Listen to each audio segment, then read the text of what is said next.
I am Consciously Curious, a podcast for those that are searching for meaning and fulfillment in their lives. My name is Victor Chan, and I'm on a mission to find out why people do what they do. I've interviewed white-collar to blue-collar, entrepreneurs to passion projects, and life is just too short to not produce meaningful work. Thanks for tuning in.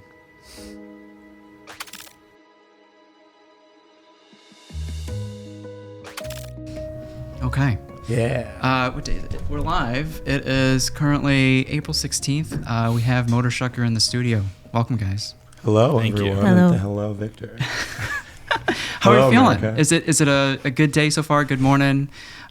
Easy start, fast start. I know you went all the way to Queen Mary to grab some oysters and ice.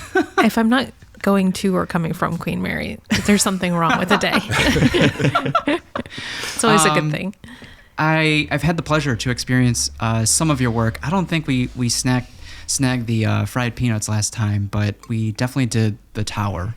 Cool. That's a really good way to go. It was so fun because there was a cycling club that came through at Easy Does It, and they looked like they were having the best time, just hanging out, being in the sun, enjoying some oysters. That's totally That's the awesome. idea. Yeah. You know? Yeah. If people Yeah. are having a bad time, we really got to adjust. Were you on the back patio? Yeah, I was in the back patio. Yeah, back Oh, patio, Easy Does It, summertime, some Such a oysters. It's the best. Such a It's vibe. also good The after tower. a workout.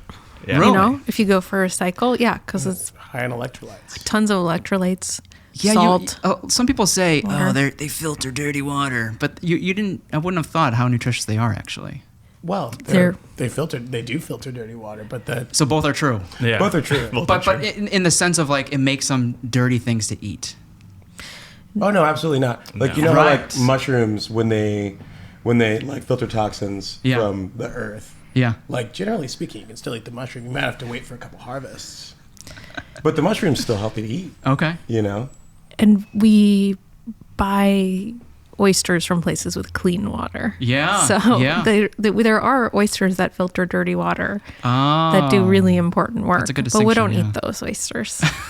For them, So those aren't good oysters to eat. those aren't for eating. Okay, Yeah, that's I why we see. have oyster farms in the Yeah. U.S. too. Oh, And that makes that's so when much we sense. test water quality. And so, yeah, we have a colleague who is like, well, you know, if it's a filter and I have a water filter in my fridge, you know, I don't want to eat the filter. Which was 100%. a metaphor that didn't exactly map on, but I was like, but imagine I you get it, though. imagine you poured fresh spring water into your water filter. Yeah. Would that make you feel differently? Yeah. You know, like Yeah, it would. you're not. Yeah. So. Okay. So we were going to start with hearing about your individual paths. So we have Mico, Cub, and Jamie. And I want the listeners to gain a sense of, like, what do they need to know from your paths individually to appreciate this episode? That's a great question. It's a great question. Who do we want to start? Cub, do you want to start? I can start. Yeah, I was reflecting on this about, and thank you for allowing us to coordinate so that all three of us could of be course. here, because I think the way that we operate as a team is so important, and the way that we met is so important, which was at a natural wine shop and bar called Red and White in Bucktown, which I used to be managing partner of. And that was back in 2019. Okay. And reflecting on that, even though that's 6 years ago, it feels like we've known each other forever, basically. And my background is in wine for the most part. I was really attracted to natural wine, especially when I moved to Chicago from New York in 2014. I had worked in wine retail in New York and in fine dining. And then when I moved here, I worked at Parachute very early on in their opening. And then I completely caught the natural wine bug.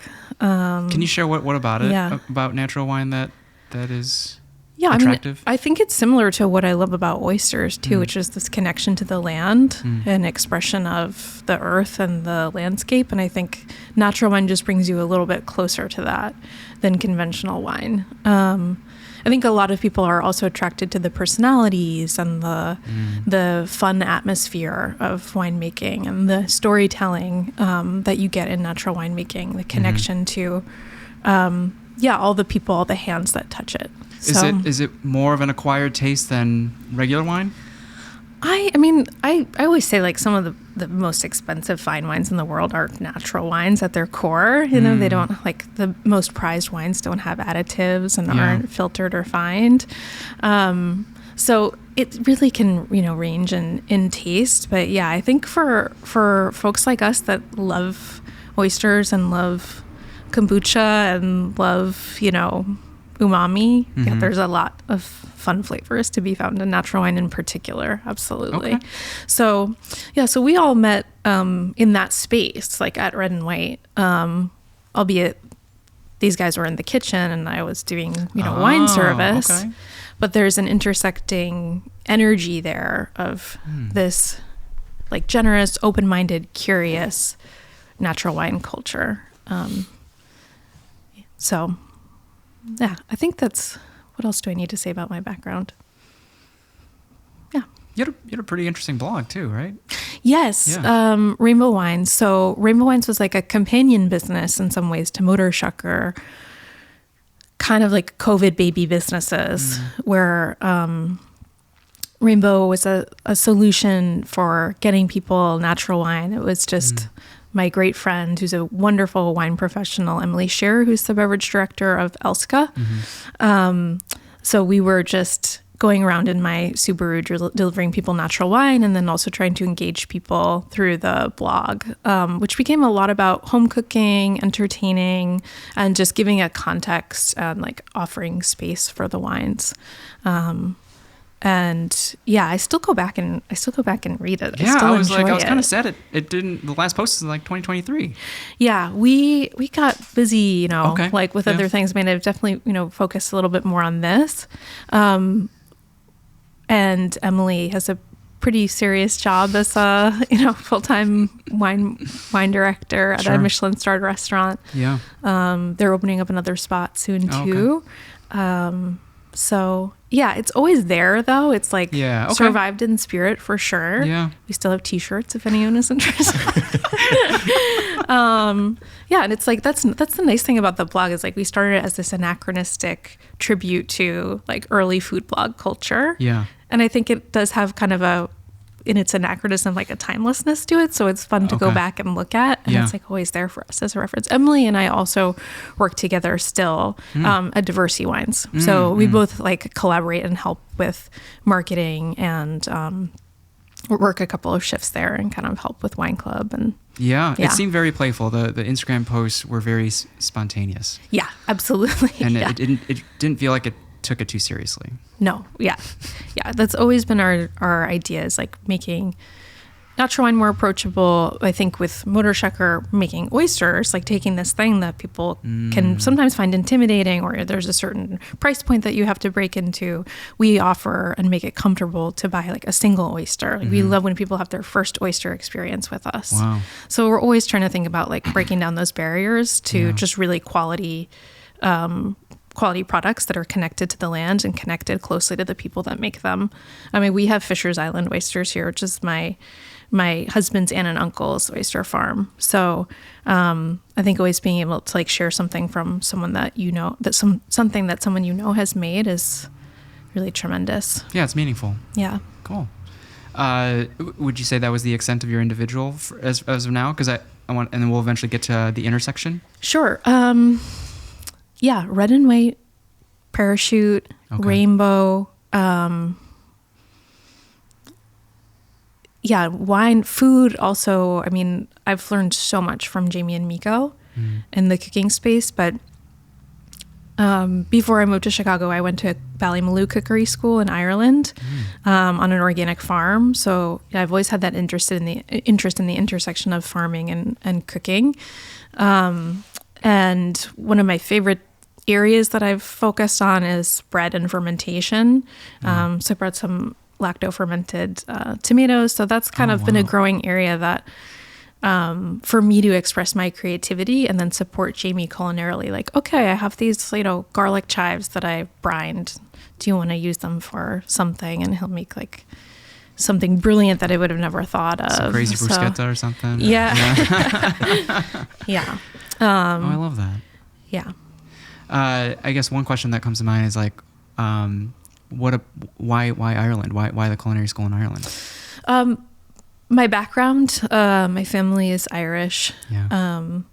And then I wanted to learn cooking and other skills like cheese making, sourdough production. Something that isn't kind of highlighted in any of the Chicago-based or U.S.-based. Yeah, culinary schools? particularly in such a concentrated fashion. Okay. Yeah. So yeah, learning like farming and preservation techniques with a huge emphasis on that. So, and then being in Cork was incredible, like to have access to that quality of seafood. The Irish Sea is very deep and cold, so there's incredible shellfish to work with there. There's a lot more like fish butchery and things of that nature than you might get in Chicago in a concentrated way. And was that Yeah. before or after wines? Sort of in the middle, so 2015. Okay. Yeah. Okay. Yeah. That's awesome.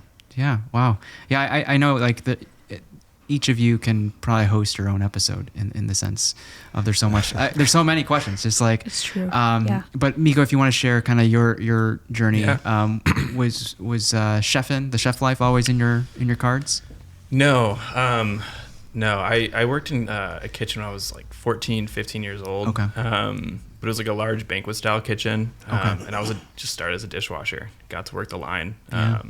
But after that, I left and did coffee for a really long time. From high school up until 2018, I think. What was the entry level position? Kind of was it roasting or was it barista? No, or? I was a barista. Okay. And then I managed a cafe in the town that I graduated high school from in Indiana. Okay. And I just like, I don't know, I caught the bug. I feel like third wave coffee was like really coming around. It was like 2014, 15. Wow. Okay. And I was just like going to Chicago every weekend, going to Intelligentsia, checking out like every new coffee shop with my friends and having fun. So I did that for a while, and then I moved up to the city because I wanted to work at this cafe called Cafe Integral, which was at the Freehand Hotel downtown. And the guy that owns it, I read about him a lot, and I saw what he was doing, and I thought it would be like a really cool opportunity. So I worked there, and I managed that for a few years. Helped with a cafe that we did in DC, and then one in Oak Park as well. And then I moved on to food. I don't know. Yeah, I mean, at the time, was the long-term goal your own shop one day? I mean, I think it still is. I'd love to have a cafe one day. Yeah. For sure. Yeah. I still love coffee. I've become much more of a morning person. I have a toddler. Having a 2-year-old. Having a 2-year-old helps. Yeah. So I think I'm like, yeah, definitely a big appreciation for like the early morning space. Yeah. For you, like, what is it about a coffee shop or a cafe that does it? Because the margins aren't great in a coffee shop. No, they aren't great, but I think a lot of it is like the community of it. Yeah. There's a really awesome shop called Magnifico on Milwaukee Avenue in Avondale. Okay. And the owner, Adam, is just like, he's so sweet. And I used to live right there. And I think going there, excuse me, kind of reminded me like how much I love like the community space that like a coffee shop can be. Just like the type of guy that's just like, oh, have you met so-and-so? Like, this is Mico from Motorshucker. Like, blah, blah, this is, and it's like every time you go in there and you're just like, yeah, okay. It's like meeting a bunch of people. And yeah. But I think I've just heard it from a lot of other people too. It's just like, it's just nice to have that sort of community space. I don't know. I mean, I think the music, like sort of gentle vibes, and like, I'm really into, I don't know, anything on wheels too. So I feel like a part of it would be like a garage where you could have cool cars or motorcycles or something. So, and there's some cool concepts like that around the US. Sunday Coffee Co., I think is what it's called. I believe they're on the East Coast, and like they just do like, it's a cool garage. Yeah, you just pull up. Yeah, you pull up. And there's like always it seems like there's always a bunch of cars in front. I've never been to it. Just I think I've seen that on Instagram. Yeah, they're cool. But yeah, I don't know. So, but I worked in coffee for a while, and then I just I was at like a management position. You were kind of talking about this earlier, a little bit with like teaching and stuff. Like you kind of get to a point where you feel a little bit like an imposter. You're not being hands-on. Like I felt like I was just like a clipboard guy. You know, just like walking around trying to like, you know, training people and teaching people and obviously talking to guests and building like the community with that. But at a certain point, I don't know, I think that I love to work with my hands so much. And every time I get bored, I like pick up a new hobby or pick up a new thing. That's usually working with my hands. So I went to go work at Red and White, and I was working there actually as a glass polisher. Was my first job at Red and White. What's that title? What's a glass bottle? A glass polisher. Oh, I polished. That's a role? Yeah. I was really bad at it, but yeah. It's a lot harder than I it thought looks. it was like one duty of a bigger role. Yeah. It's kind of like a bar back, so it is. Yeah, it is one okay. duty of a bigger role, but there wasn't much bar backing.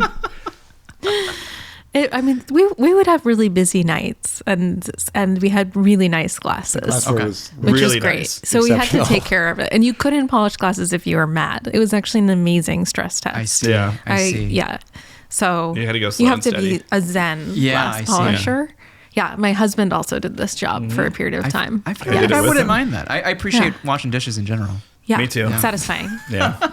Yeah, it was. Yeah, I remember me and Dave doing it, and I broke so many glasses. And there was like a book you had to write. You know, I broke this type of glass or whatever. And You can Can't believe snap I the made people stem do so that. easily. They Oh, they're interesting. incredibly delicate glasses. I mean, does it happen just from guests doing it accidentally, or Well, we the- try to think have they- them not stick their hands in there, but I think we broke glasses more than guests broke glasses. Okay, I would imagine interesting. so. Yeah. They were Austrian lead-free crystal. So they were like the stem and the bulb weren't blown separately. They were blown as one Oh, piece. beautiful. Yeah.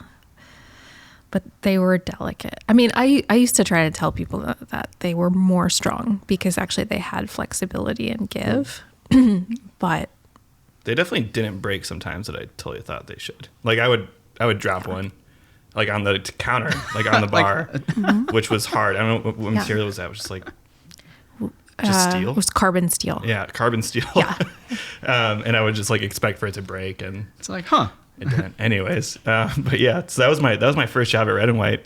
What was it? Someone like what pulled you into Red and White? So my friend Kat, who I started Motorshucker with, Okay. They were working. They worked in coffee as well, Okay. which is how we met years ago at Cafe Integral. They were really pushing for me to move up to the city. I was commuting from Miller Beach in Indiana, and so I came up here. She left the cafe. Maybe she met you, Cub. I don't know. She got really into wine, and she was like, "I gotta work at this wine shop. I think it's dope." And then I was just coming there and hanging out, and then I started polishing glasses, and then I started working in the kitchen because I wanted to work with food. So you're back to working with your hands. Yeah. Yeah, and at the moment, like you didn't really care what kind of food you were cooking. No, I think I was super interested in like the sort of bistro, wine bar food. Yeah. Obviously like small plates were huge. It was like a cool. Yeah. But I think the pace was really nice and the people were really nice and the wine was really good. So I just like wanted to stick around and kind of see like what was cool. So I started working in the kitchen there. At the time, it was quite small. There wasn't quite a chef. Like there was no chef. It was you could chime in. You were there before I was. So I was there and I was doing like cheese and charcuterie boards. There wasn't anything like super crazy on it, and it kind of became this really funny space where like these like sort of rock star chefs would come in for like a couple weeks at a time. Sarah Rinkovich. She came in and she was like the first chef I got to like work with, which was funny. It was like me, this guy. It's like I worked in a kitchen, but like I didn't know anything. I was working like I was a barista. I was wearing a beanie, like just chilling. I remember like when I came in the first time, you were making gnocchi in a beanie. Yeah, And Sarah actually referred me to Red and White. She was like, "Anyway, you go on. We'll get to it." yeah. It's the story how me and Jamie met. But so I was working with Sarah and she just came in and I didn't really know who she was yet, and I quickly caught on, and she just like. Watching her work and like the way she worked, and it was just me and her. Like that was it. The menu wasn't big. She would like put up like easily like I don't know 5 dishes or whatever. It's like working with Yoda. And the way that she moved was like creativity was amazing. It looked like she wasn't doing anything. I know. And then she would just like hand you this like she just moved so gracefully. Like you never saw her hands like fussing. It's like she would just and then there'd just be something there. And it's just like I feel like a magic trick. But so I was really grateful to meet her and work with her. And there was another chef that was from Schwa. He came in and he taught me how to make gnocchi. Sarah also taught me how to make gnocchi. They both had very different styles of it. But, yeah. And then... it was something to aspire to. Yeah. Yeah, it was cool. It was like the first thing I really got quite good at, I think, was gnocchi, which was just fun for me. From your perspective, more good at that rather than how deep you went with coffee?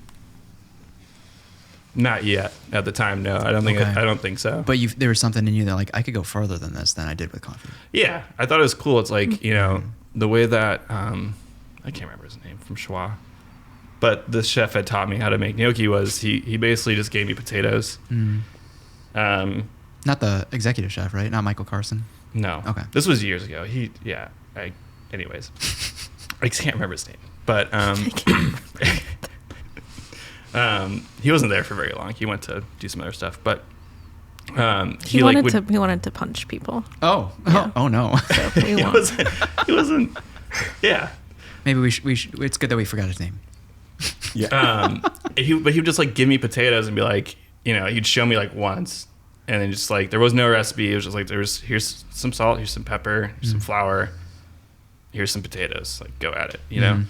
And it was a really good way to like learn how to work with, much like coffee, and a lot of pasta making is humidity and, you know, moisture and texture and like all these different things that like you don't necessarily think about all those things in coffee, but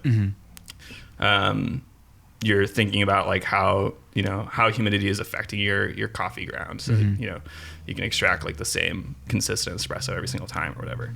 And I just like started to find those parallels in food, and same with cheese and charcuterie. I think that was really interesting to me because I just had this really big interest in fermentation and preservation and that sort of thing, and seeing how temperature could like drastically alter in a positive way for the most part. Cheese and charcuterie, I think, was also just like something I had never like gotten to experience. Like, and I think a lot of people don't really experience that unless they're like building cheese charcuterie boards at home. Can you explain real quick? Like, what do you mean? Like, so like as it's sitting on the board? Yeah, Okay. yeah. So, you know, if you look at, we'll use Jamie's favorite cheese as an example, Delice de Bourgogne, which is this really soft triple cream cheese. Have you been to Gavroche? No, That's on the dessert menu. it's a very popular cheese. Yeah. It's also Yeah. great for It's dessert. very Yeah. it's I great. love that. I love that for dessert. Yeah, and if you think about this cheese, is that, you know, it has like at 35 degrees, it's pretty firm. Okay.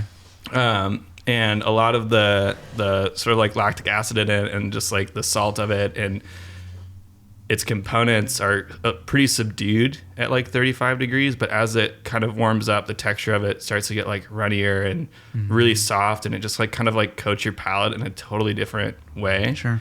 Which I think just seeing that happen by like being the guy that was portioning the cheese and like cutting it and like tempering it for people like day in and day out for like the couple months that I did that before Jamie came in, was just like, I don't know, just cool to me. I'd never gotten to That's see very that cool. process. So all to be said, I just started to really fall in love with seeing how food can change and how volatile it is. Yeah.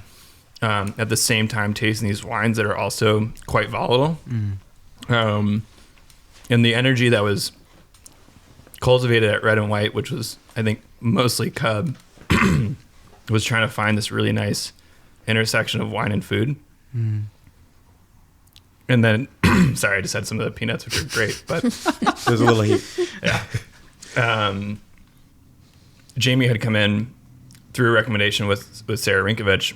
And they worked together at Marisol, which you can talk about, but I think him and I just really connected and hit it off in terms of collaborating, and we're both, I think, super inspired by this cross section of natural wine and food.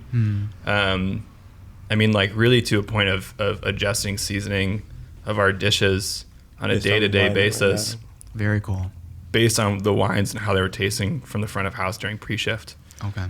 And I think that it was like, it felt super dialed in at the time, and it reminded me a lot of when the cafes felt super dialed in, and I really appreciated that. When I was younger, I always wanted to own my own business in Chicago. I think that was just like a big aspiration for me. And so being able to like kind of do that and like have those experiences and like keep taking it, It was leading to something. Yeah. I always knew I wanted to start something in the city. I grew up just outside of the city, in Northwest Indiana primarily. But my family's from Blue Island on the south side. So I spent a lot of time coming up here. My older sister, she lived in Little Village when I was in middle school or high school. So I'd come up and visit her too. Little Village, like right here, Little Village. Yeah. Wow. She was just she bounced around and worked in hospitality. Okay. Her boyfriend at the time was kind of crushing it, I feel like, in hospitality. He was a bartender. And so I got to go and check out all these like cool bars that he was working at, or these like really fun restaurants. And Pops for Champagne was one of them that he worked at, which is kind of funny. He's a very like tattooed motorcycle guy, you know? And he worked at Pops, which was funny enough across the street from the cafe that I ended up working at the Freehand. So I always loved the city, you know, coming up here all the time as a kid and coming up for concerts with my friends in high school. And I was working, 40 hours a week at like 16 years old and had way too much money that I didn't have anything to do with. So I would just like buy concert tickets and just like be like, let's go to the city and like check out this band at, Bottom Lounge or Beat Kitchen or whatever it was, and go to Red Hot Ranch, like, like not knowing that all these things are gonna be like so important to me like later in life, like going to Red Hot Ranch for the first time, like, yeah. That's amazing. So you still approve? I went in once and I didn't have cash on me. I'm like, damn. You haven't been? I know. I have to go. You gotta It's go. always at the top of those burger lists. Well, yeah, they usually have an ATM in there. Mico and I actually went before we made the last batch of the fish sausages. We stopped at the one on 35th. Which I didn't realize was a Red Hot Ranch until I walked in. I didn't know there was a Red Hot Ranch on 35th. It's the one by the Sox Stadium. That's a Red Hot Ranch. I've been to that one. Yeah, it just says 35th Street. I didn't know that was a Red Hot Ranch. 35th Street, what does it say? I'm assuming it doesn't say Red Hot Ranch on the front of it. Oh. I noticed, when you go in there, it says Burger. I thought it was just the one on Yeah. Ashland. And then you get the dog. You get the double dog. It tastes exactly The Ashland one is the first one that I went to. Oh, And that was interesting. before I went to go see a show at Beat Kitchen when I was Okay. 16, 17 years old. Okay. That was my first Red Hot Ranch. And it was so hot that day. And I remember going to lean on that front window and just burning my arms because the sun had been beating down on it. And I was like, oh, it hurt really bad. I was like eating and just like really enjoying it. But anyways. Do you feel like your experience in coffee led to a refined palate to be ready for the kitchen as well as natural I think wine? so. Yeah, I mean, I think that had a big part of it. The guy I worked for, Cesar Vega, became a good friend. Still is. He was just in Chicago a couple weeks ago. He makes wine now, which is great. Barbichette, from upstate New York and the Finger Lakes. But yeah, he's just he's a very talented person and taught me a lot. Showed me a lot. And he's a pretty critical palate, and really critical work ethic. So yeah, I think that definitely kind of primed me for it. And sort of early on too, spending some time at Red and White as a customer, and just kind of being open to seeing how those things were how more and more people cared about the nuances and the specifics of how something's tasting and acting and how people perceive it. You can't teach someone to care. And you were talking about how when Jamie came on, you guys would refine and tweak to that day even. And is it the nature of natural wines is there an inconsistency with natural wines, or are they pretty consistent from bottle to bottle? And because of that, as you're doing the day, the tasting pre-shift, where does this drive to care about refining the food for that day come from? I don't know. Yeah, right? Right? It's how do you get someone to care? This thing, it's I don't know. Maybe it's OCD or something. I don't know. It's this, I think we all have this, Jamie and I definitely share a lot of straight lines. And I think it's just I don't know, it helps clear my head, I guess, when things are as perfect as they can be. And I don't know, just caring about stuff and I don't know. I mean, if I can chime in. Yeah, please. Because at Red and White, we had a customer who was the head of marketing for the Chicago Bulls at the time. Okay. And I remember he was like, yeah, I always forward your weekly newsletter to my team. And I'm like, this is what we need to be doing a lot of storytelling. And so we talk about the people that make the wine. We talk about where it comes from. We talk about... Okay. I mean, I think natural wine gets sort of made fun of a little bit for this because the stereotypical label is like, my kids drew this. It's a child's drawing, but it's like, it comes from a family. So I think also like, I mean, chef culture has this too, where we're interested in the background of a cook, where they come from, like what foodways they're connected to. And I think that is huge in like Jamie's perspective and Mico's perspective as well, is like this interest in Midwest cuisine, like Missouri, Indiana, Ohio, trying to do a Chicago style fish dog, so yeah, I think it's about story. There is inconsistency in natural wine, and that's what makes it so fun to work with in a sense, and that's also what I think draws a lot of the most curious and intellectual wine professionals to it, is because like there's work for us to do in curating it every day and kind of tasting, checking in, and being able to pass that on to the person who's taking that bottle home or sitting at your wine bar and drinking it. Where we have our current residency at Easy Does It, we see this too. Every day, Zach Eastman, the owner, and his staff are opening things for the happy hour selection. They give it a new name every day, basically, and new descriptors. And they're like, how do we talk about this wine? What's it like today? So, but yeah, I mean, I think like, I was just reading about the best ramen shop in the country, which is in Missouri. Oh, and why no is way. that? Yeah, because it's tasting and seasoning constantly. I'm sorry, I'm just like having a moment here thinking about pasta, oysters, wine. Like, Totally. yeah, with pasta, you have to constantly taste. I mean, the texture of a dough is different every day. We were talking about gnocchi, Yeah. And as the water evaporates too, you're constantly reseasoning. I remember working at Marisol when I was on the pasta station. If your tongue wasn't white by the end of service, you were not tasting enough. You know, it seems like a lot, but no, you got to taste a noodle out of every batch. so cool. Yeah. Because the dough is gonna react differently to the fridge when you open and close it. The temperature changes, the humidity changes. You're going into the fridge constantly for it. It dries throughout service. The salinity of the water is changing. You're refilling the water. It's constant tweaks. Like if you really care about the way that something's gonna arrive to the guest, there's no other way but like constantly reacting to your environment, reacting to the changes. I feel like that kind of connects to what we were talking about offline about business and like resetting and not making excuses like every day. Okay, you can make the change, Yeah, that's interesting. Have you guys come across new team members that are maybe starting out as a little bit more frivolous with how they do things, and maybe it comes from a place of ignorance, but are they open-minded to like, this is why you do things the way you do them?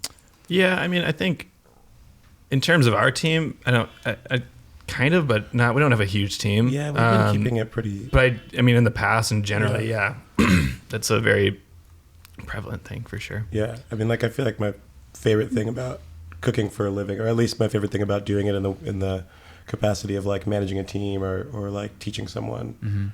Well, really, my favorite thing about it, the whole practice is like teaching, passing information, talking about, and also like critiquing.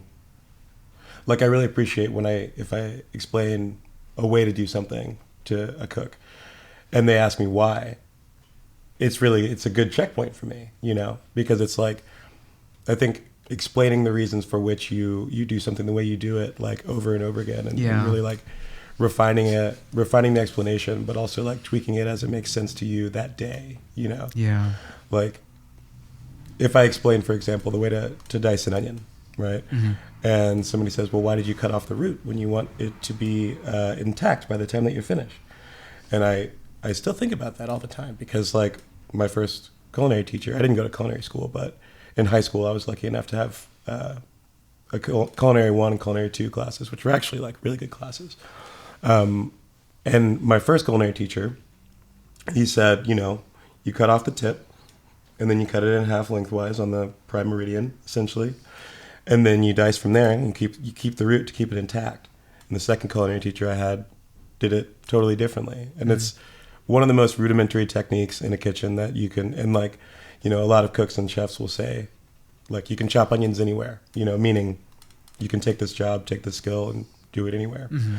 But everybody does it slightly different from everyone else. And as long as you have your reasons, and the reasons make sense for the finished product that you want, and you can explain them to yourself, really, you know, then it's a good reason, right? Yeah. So that kind of comes full circle in the sense of being open-minded, as long as someone has the reason. Yeah, absolutely. I think it's incredibly important to be like, you know, intellectually malleable. Yeah. You know? Yeah. The parents that are listening, and Mico, you'll appreciate this. Are you guys parents as well, or no? No, but I've been uncle of the year for the past 3 years. We saw a comedian, Shang Wang, when he was in town the other day, and he was hanging around with his good friends at a bonfire, and his friend's kid came up to him and was like, "Dad, why is the moon the way it is?" And all their friends were like, "Yeah, Dad, why is the moon the way it is?" And it's just like, what if you don't have a valid why, right? Yeah. It's just What did like he say? a mere, like a self-reflection. He didn't give an answer. It's just like, do you know the answer? Well, I mean, that's a really great point, though, because it's like, if you don't have a why, then like you really shouldn't be answering the question. Yeah. You know? Yeah. Of just like this, the way it's always been done is just like not a valid answer. No. No. The way that a lot of things have always been done Yeah. get us results that we don't really like. Yeah. Yeah.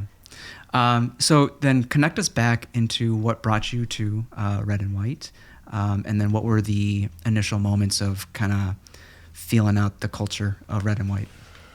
Well, you know, what really brought me there was, honestly, long journey to Chicago. But so essentially, I ended up living in Chicago because somebody like poached me for a cooking position at Burning Man.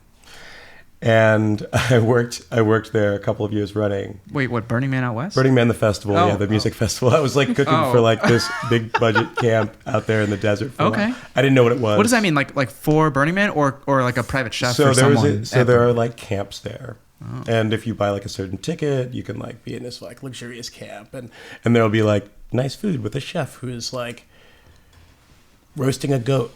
The irony. Yeah, no kidding. But the person who asked me to work there was ended up eventually hiring me to work at to open a restaurant for him and his family group in Naperville. Okay. And at the time I was like, I don't think I want to do that really. I'm really having a great time working with like all of my best friends in Missouri. Okay. I'm like running this like hippie cafe that was like, I mean, I loved it. So I have the place tattooed on me. It was a great place, Cafe Berlin. If anybody's in Columbia, Missouri, good friend of mine who I hired forever ago. Still, he owns it now, actually. Oh, cool. But you know, kind of long story short, the person who asked me to work at the festival ended up asking me to open a restaurant with his family, and that kind of over some like hemming and hawing, and then, you know, eventually I decided, yeah, sure. It'll be my first like executive chef role. So I went there. Hijinks ensued. I mean, we got the place open. It just took a lot of work. I probably tested 120 dishes over the course of 9 months. Wow. And we got the place open. It's still open, in fact. But shortly thereafter, I kind of realized, like, you know, I'm not really sure, like, Naperville is really for me. You know, it didn't feel like the right fit. So I moved into Chicago. And I emailed Jason Hamill from Lula, who I kind of knew because a lot of people from Columbia, Missouri, where I'm from, have worked at Lula. Like a lot. Like my sister works there. My brother's wife worked there. You know, some close family friends. And so I'd gone there several times for, like, you know, occasions. Like my brother graduated from art school. We went to Lula. I staged there at one point before I moved to Chicago. So I emailed Jason and I was like, do you have any positions open at Lula? He's like, no, but we did just open this restaurant in the MCA, which was Marisol. And so I worked there for quite a while with Sarah Rinkovich. Yeah, and she was an incredibly valuable mentor to me, like both culinarily, but also in terms of like, really understanding the notion of like economy of motion. Can you like, elaborate? Economy of motion. Yeah, meaning like making only the motions that are important to what you're really trying to, to accomplish. Being very intentional. Yeah. Okay. And I think that kind of has a lot to do with, well, it might be the main reason that she's like Yoda in the kitchen. Like it never looks like she's. Where do you think she got it from? Well, I also learned the same thing from Jason. He is also incredibly intentional with his physical motions. And he didn't start as a chef, he started as a creative writer. And I think something that kind of translates through his food and through the way that he works is that, we're telling a story here, and the motions that you make in order to, grab the chives, cut the chives, and the way that you cut them and the way that you put them on the plate, it's kind of like your handwriting, and therefore it's like each of these motions are incredibly important to the final process. So I worked with Sarah like quite closely. We developed some dishes together. Jason was in quite a bit, and we kind of really connected creatively. And pretty shortly after I started, he was like asking me for, to put dishes on the menu and stuff. And we workshopped them together, and it was really so expansive for my mind creatively, to work with somebody who had eaten their food, and really respected and appreciated and enjoyed it. And then kind of being able to understand like who and how it comes about, or from whom and how it comes about, Eventually Sarah, moved on from there. She kind of wanted to do something on her own, and then was bouncing around a bit. And then she was at Red and White for a while. And that's where, Mico and she met. And then I decided I wanted to do something else as well after a while. And I called her, and she was like, hey, there's this cool wine shop in Bucktown, and they're looking for a cook. I think at the time, I didn't exactly know what they were looking for, whether it was a cook or a chef. And I was like, well, that sounds like a cool opportunity. If she says it's cool, I bet it's probably pretty cool. And at the time, I was completely unfamiliar with the world of natural wine. I've always been kind of a beer and a shot guy, to be honest. But I do really appreciate, there were so many things that I found to appreciate about natural wine. And again, that came so much from like the people who were around and the reasons for which they were interested in it. Okay. Everybody kind of tells a different story about why they're interested in something. And when you can connect with the person who's telling that story, then, you can find your own reason to be interested in it. So, Sarah kind of brought me on at Red and White, she suggested I apply. I went in for an interview. Cub was there. I think it was kind of each of the three of like the managers were like interviewing me at some point, because the team was pretty small and there was a lot of bouncing around, but it was a really awesome opportunity to like get to know each of the people and their personalities. Yeah. And I guess it turned out they were looking for a chef. I thought they were looking for a cook. I was like, yeah, I can come cook here. But when I started, it was kind of like, okay, well, what do we want to tweak on the menu? There was a lot of creative freedom, Yeah. So there was an increased demand for food. Yeah. There Absolutely. Was. Yeah. I think we opened thinking we would just be a wine bar and that would be easy and that's it. And then we realized, well, you need to give people something to stick around and enjoy all of the different wines that we have on the menu too, that are going to complement some of these bottles. I mean, does it really make sense to have a, 2014 San Joseph when it's, without some lamb neck stew or something cool that, That's legit. Yeah. And I was so happy when I met Jamie. I was like pinching myself. I was like, I really, really hope that this guy comes on board, because it was so wonderful having Mico. But yeah, we definitely felt like we needed to continue to have food and wanted to have food to make it a nice neighborhood place and like a good attraction. It's like an elevated neighborhood bar. Yeah.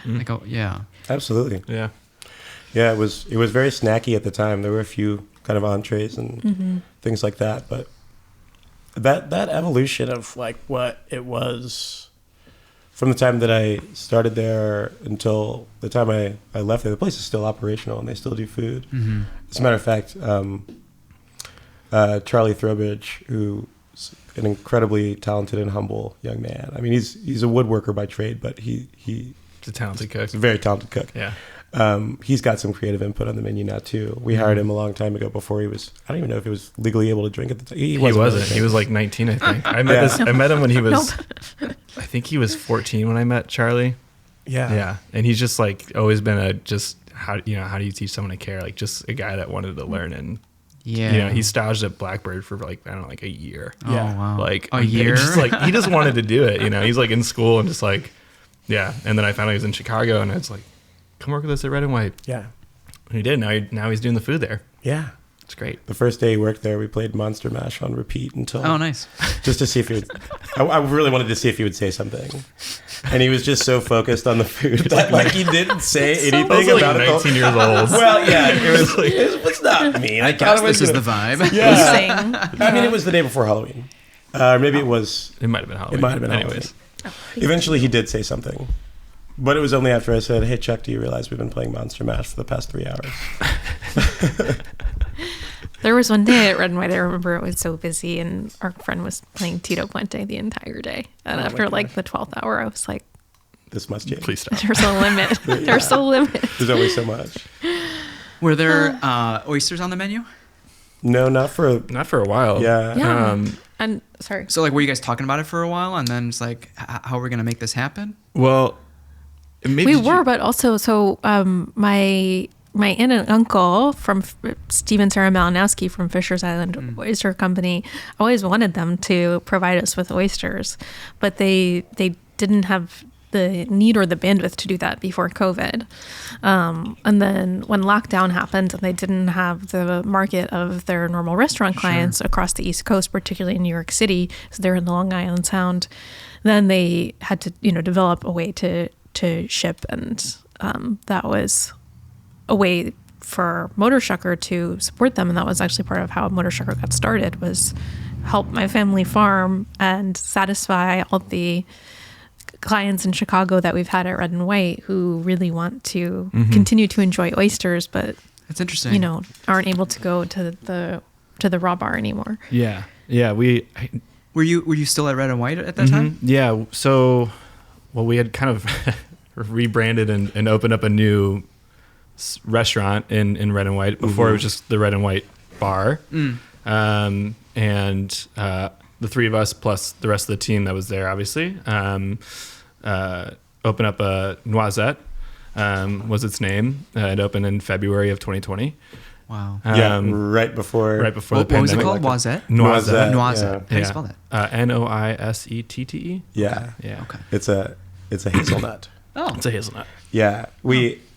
Cub and I kind of like came up with the name like at the same time. Like, What made you really like? What? That's so random. well, we served a lot of French wines there, and I used a lot of French technique in the food that I was making, and I was like, well, I wanted to. It's the French translation of like hazelnut brown, and I was like, well, it's French technique moving through brown hands, and I felt like it was, it Wow. felt- And then Cub had their own reasons for like.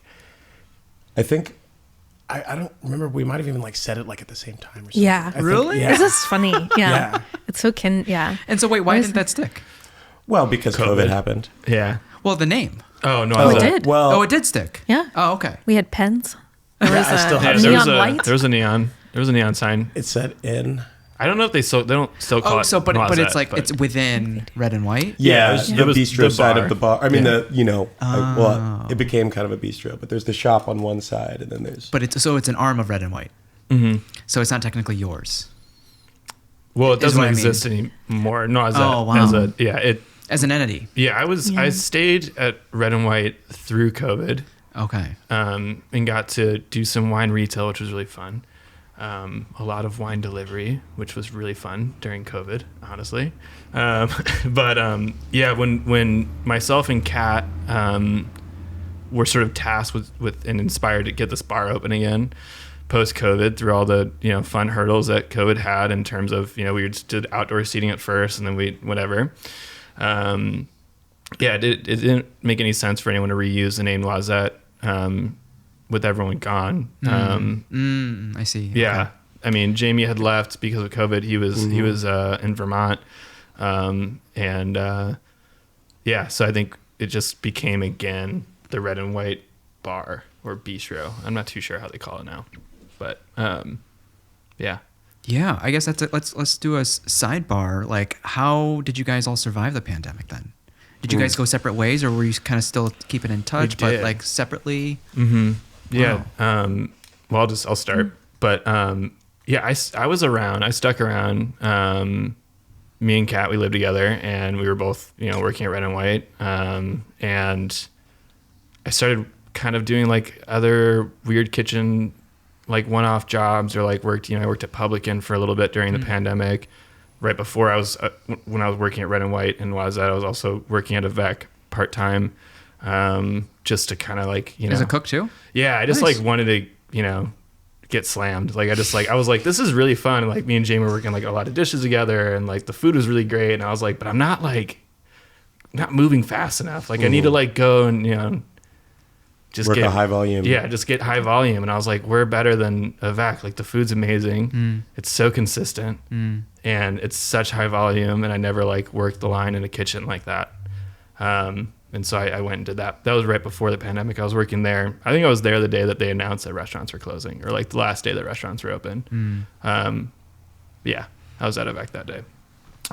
But I stuck around and was doing the wine delivery thing, and I got into motorcycles because I needed something to do with my hands, and I didn't know how to ride. I didn't know how to work on them.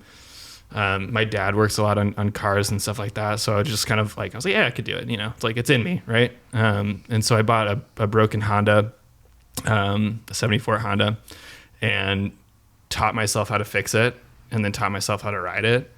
And that was at the same time that Fishes Island started shipping oysters and, cold shipping them like next day air or 2-day air. And we were just like having these parties in the park and just kind of hanging out and just like drinking wine and, a little COVID pod, 10 people, whatever. And that's sort of how Motorshucker began. There's just the clientele from Red and White that was like, oh, you guys gonna like bring back oysters or whatever? And just like started, saying, yeah, we have Fishes Island oysters from Long Island Sound, and here's a dozen, whatever. And started delivering them on a bike, and that was kind of that. Yeah. Damn. That was my COVID. Wait, how'd you even transport? You had a trailer for the bike? No, Yeti backpack.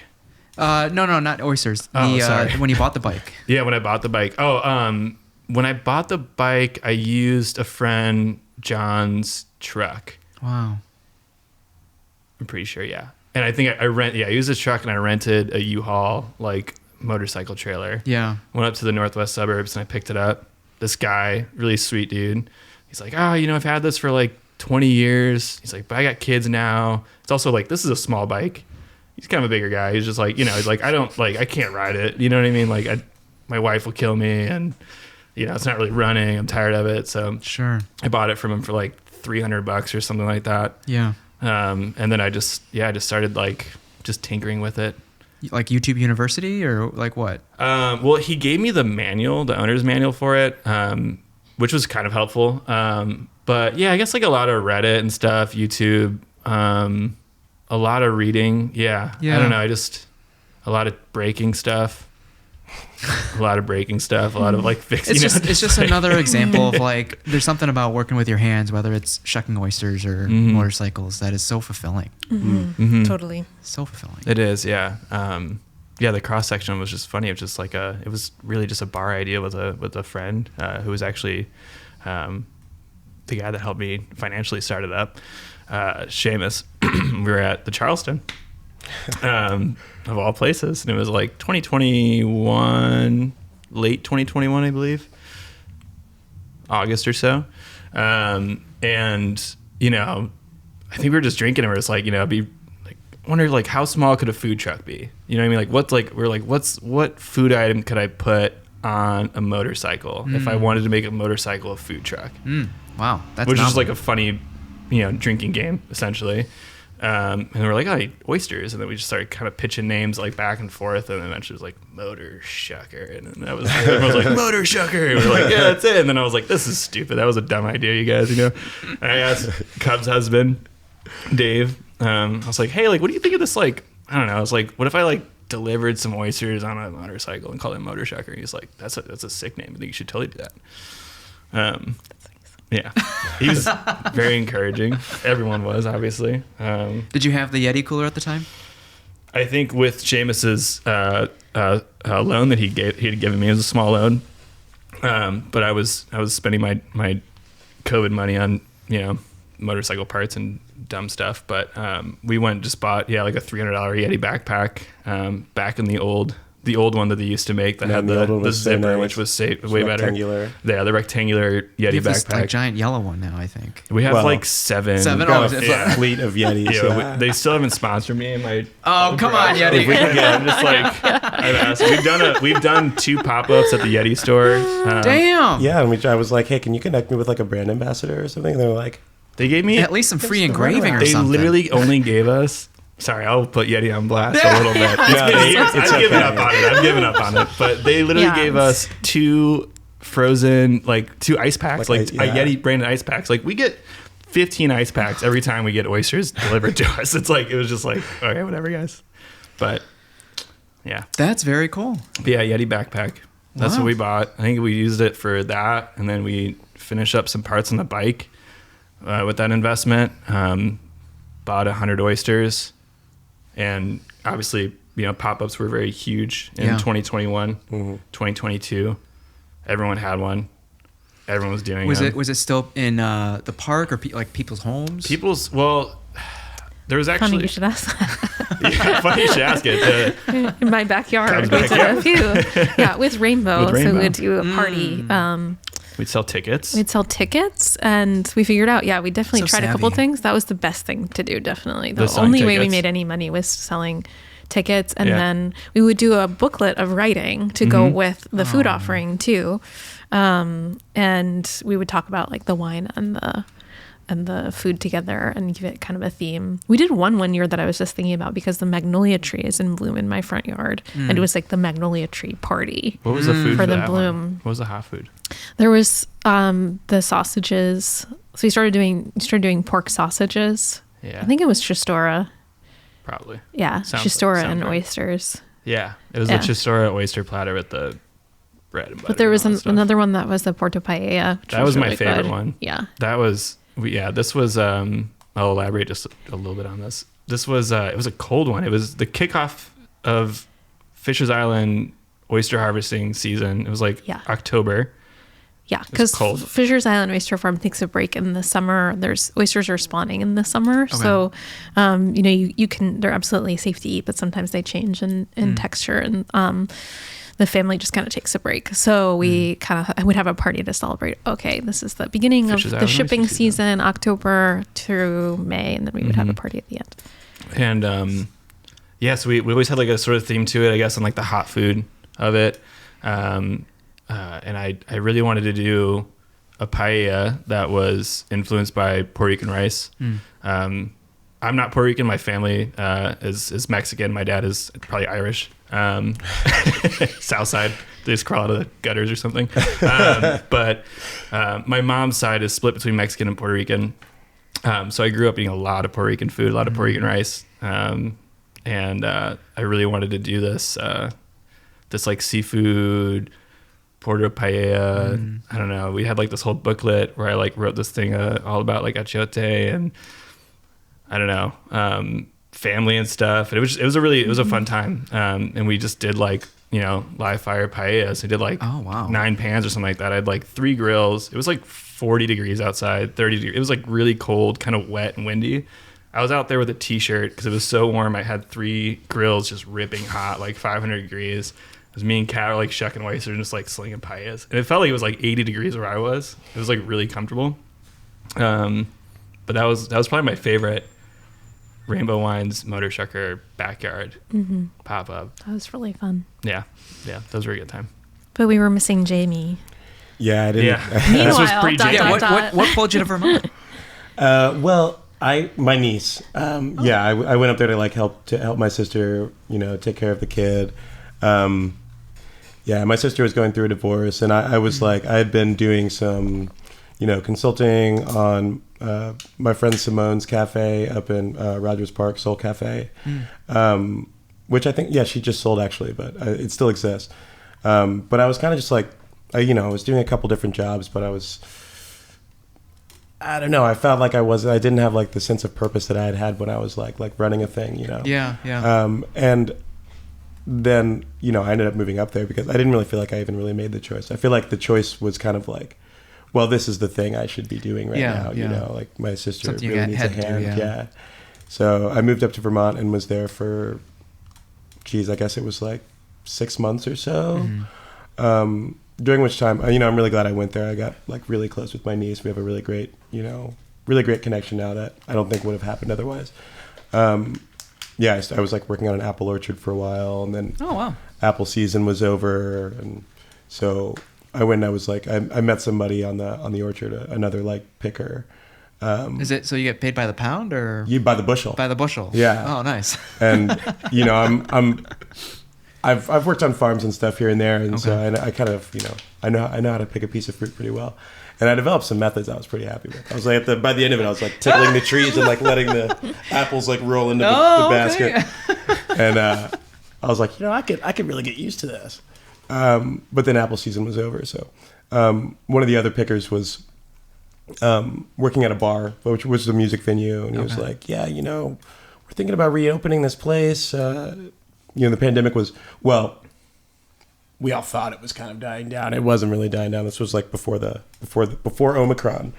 But he was like, hey, you should pop by and we could maybe use a hand. I was like, I'm like not really like an apple picker by trade. I'm a chef. And he's like, oh, you should definitely come by. So I stopped by and I walked into the kitchen and the owner was there and he's like, hey, you must be that guy from the orchard. I'm like, yeah. He's like, do you want to open my restaurant? So I did some consulting work up there too and like developed their menu and, staff training, all that stuff. But then, COVID shut that one down again too. So, at the same time, some other things were going on like family-wise up there in Vermont and back home in Missouri. And so my sister, my niece, and I, we all ended up moving back to Missouri. Oh. Instead, I'm coming from a pretty big family. I'm the youngest of 6. And 2 of my sisters have kids. So the 2 of my sisters who have kids, we were all living in the same house with one of their husbands for a while. Okay. I worked there for a while, a couple different jobs. I was a butcher's apprentice and learned some really valuable skills there. And I was running a shared kitchen at the time as well. Like for people who were, starting their like pop-up companies and food trucks. Mm. And so I got some good experience like administratively on that and like helping people with like getting things going, kind of seeing what that looks like. Yeah. During which time actually, Mico was kind of, Motorshucker was kind of moving at the time. Like it existed. It was picking up some speed, I think. Yeah. Then. Yeah. And I was still, I was living back in Missouri and I don't really know if I'll come back to Chicago anytime soon. I did miss it. I mean, I absolutely love Chicago. Mm. In high school, I grew up coming here a lot. My brother and sister used to live here. And, but yeah, actually, I wasn't even in Missouri when Mico called me to come on. Like, I was in Mexico City, actually, just like solo, kind of by... Like living or vacay? I wasn't sure yet. It was vacation you bought a one-way for the like time. You drove down there or you flew No, down? So my brother got married in Puerto Rico. His wife's Puerto Rican. So my whole family, we went to Puerto Rico. And they all left, and I decided, well, I'm going to stay here for a while. And so I was like kind of bopping around Puerto Rico, and I was like, you know what? Mico and I and some other friends, we had all thought about going to Mexico City together. And I was like, well, fuck it, I'm going to buy my ticket. And nobody else was able to go, actually. I didn't know that. We were going to go to see the F1 race in Mexico City. Or we wanted to just be in the city when it was happening because none of us could afford to go to an F1 race. But that was the premise of it. But then, then Dustin and I found out that we were gonna have a baby. That's Yeah. why we didn't go to Mexico City. Yeah. And I don't think I even knew that at the time. As a matter of fact, how I found out that you guys were having a baby was Mico called me one day when I was like, kind of figuring out what I was going to do. I was just like writing in my notebook, like where I was staying at an Airbnb. And, I was like, wow, I absolutely love it here in Mexico City. I mean, I was like, I could stay here. Everything about it. I mean, it was just all the people that I met were so inviting. I met people who like were immediately like inviting me to their mother's house for dinner, and I'm making friends that I'm certainly still friends with now. Wow. But Mico called me and he was like, hey man, so this Motorshucker thing we're doing. I'm like, yeah, it seems pretty cool. How's that going? He's like, well, so Desta's pregnant. Do you want to come back to Chicago and like help this like move a little bit farther and faster so that like by the time the baby's born we'll have like an established company? And I was like, yeah, that sounds pretty cool. Loosely established. Loosely established. It wasn't like by the time that Milo was born, we thought it would probably be a lot more established. Well, it's pretty it's established.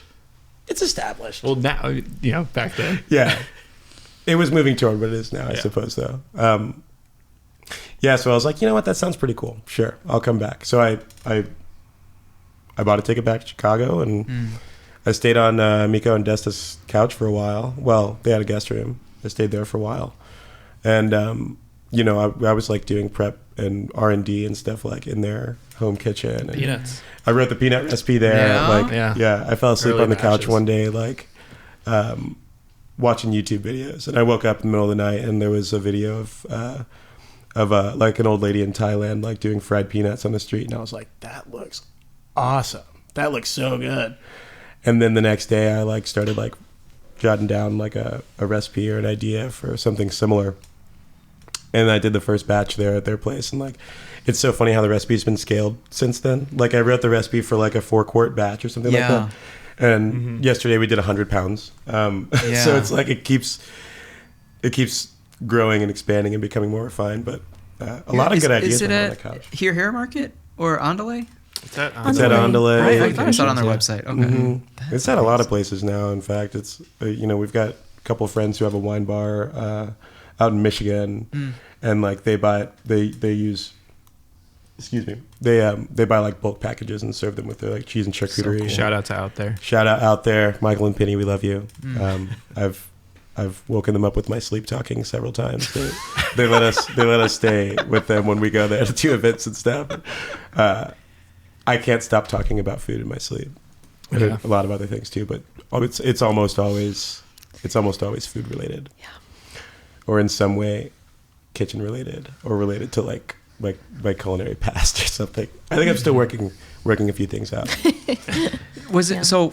I guess what made it so? I guess you met a lot of really nice people in Mexico City, but coming from a big family, that's a big part of your life, right? But to be able to live in a foreign area and thrive. Yeah, well, I didn't really do a lot of traveling in my like teenage and so this is your chance, years, you know.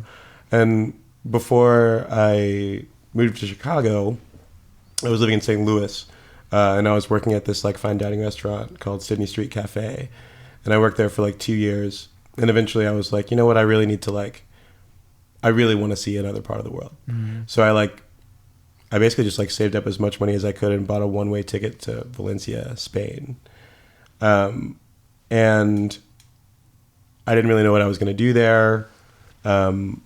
There was like a friend of my family that was living there in this house of like 21 people in the Cabañal neighborhood, just like people from like all over Europe.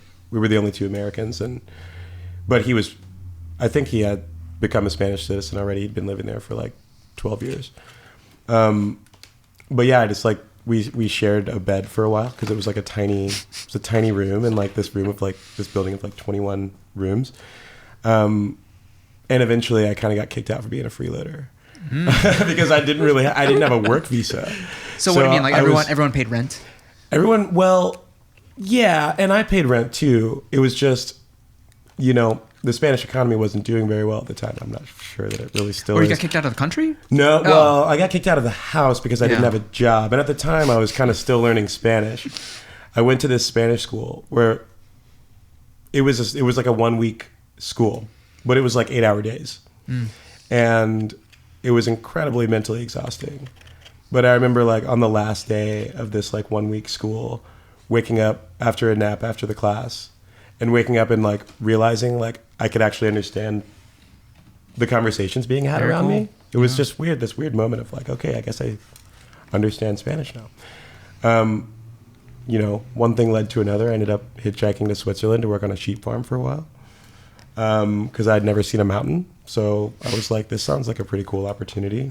Somebody in the house was like, you know, if you've got to move somewhere, there's this job site called HelpX, which is, if you've ever heard of like woofing or anything like that, it's basically a work trade situation where you like work on a farm and they give you room and board. I see.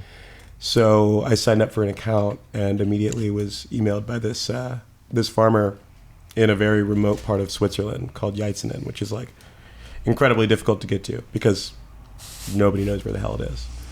But I hitchhiked up through France and through, you know, Geneva and parts, you know, other parts of Switzerland, and eventually found a train that was going there. And so I took the train, got off the train with like a backpack and a guitar and waited for the farmer to meet me at the train stop and worked there for quite a while. Worked there, actually, she ended up asking me to stay for an extra month because I think somehow I was pretty good with sheep. I guess, like, what if, that's amazing. What have you learned about the nature of people in general through all these travels? Oh, man, that's a really great question.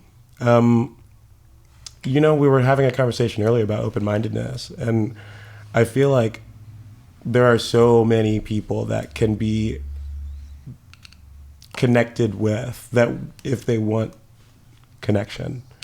You know, I think one of the main things I learned, like meeting a lot of people and trying to, like struggling to have conversations because we didn't speak a common language. One of the things that I really learned was that, like, if someone wants to connect, there will be a connection, you know.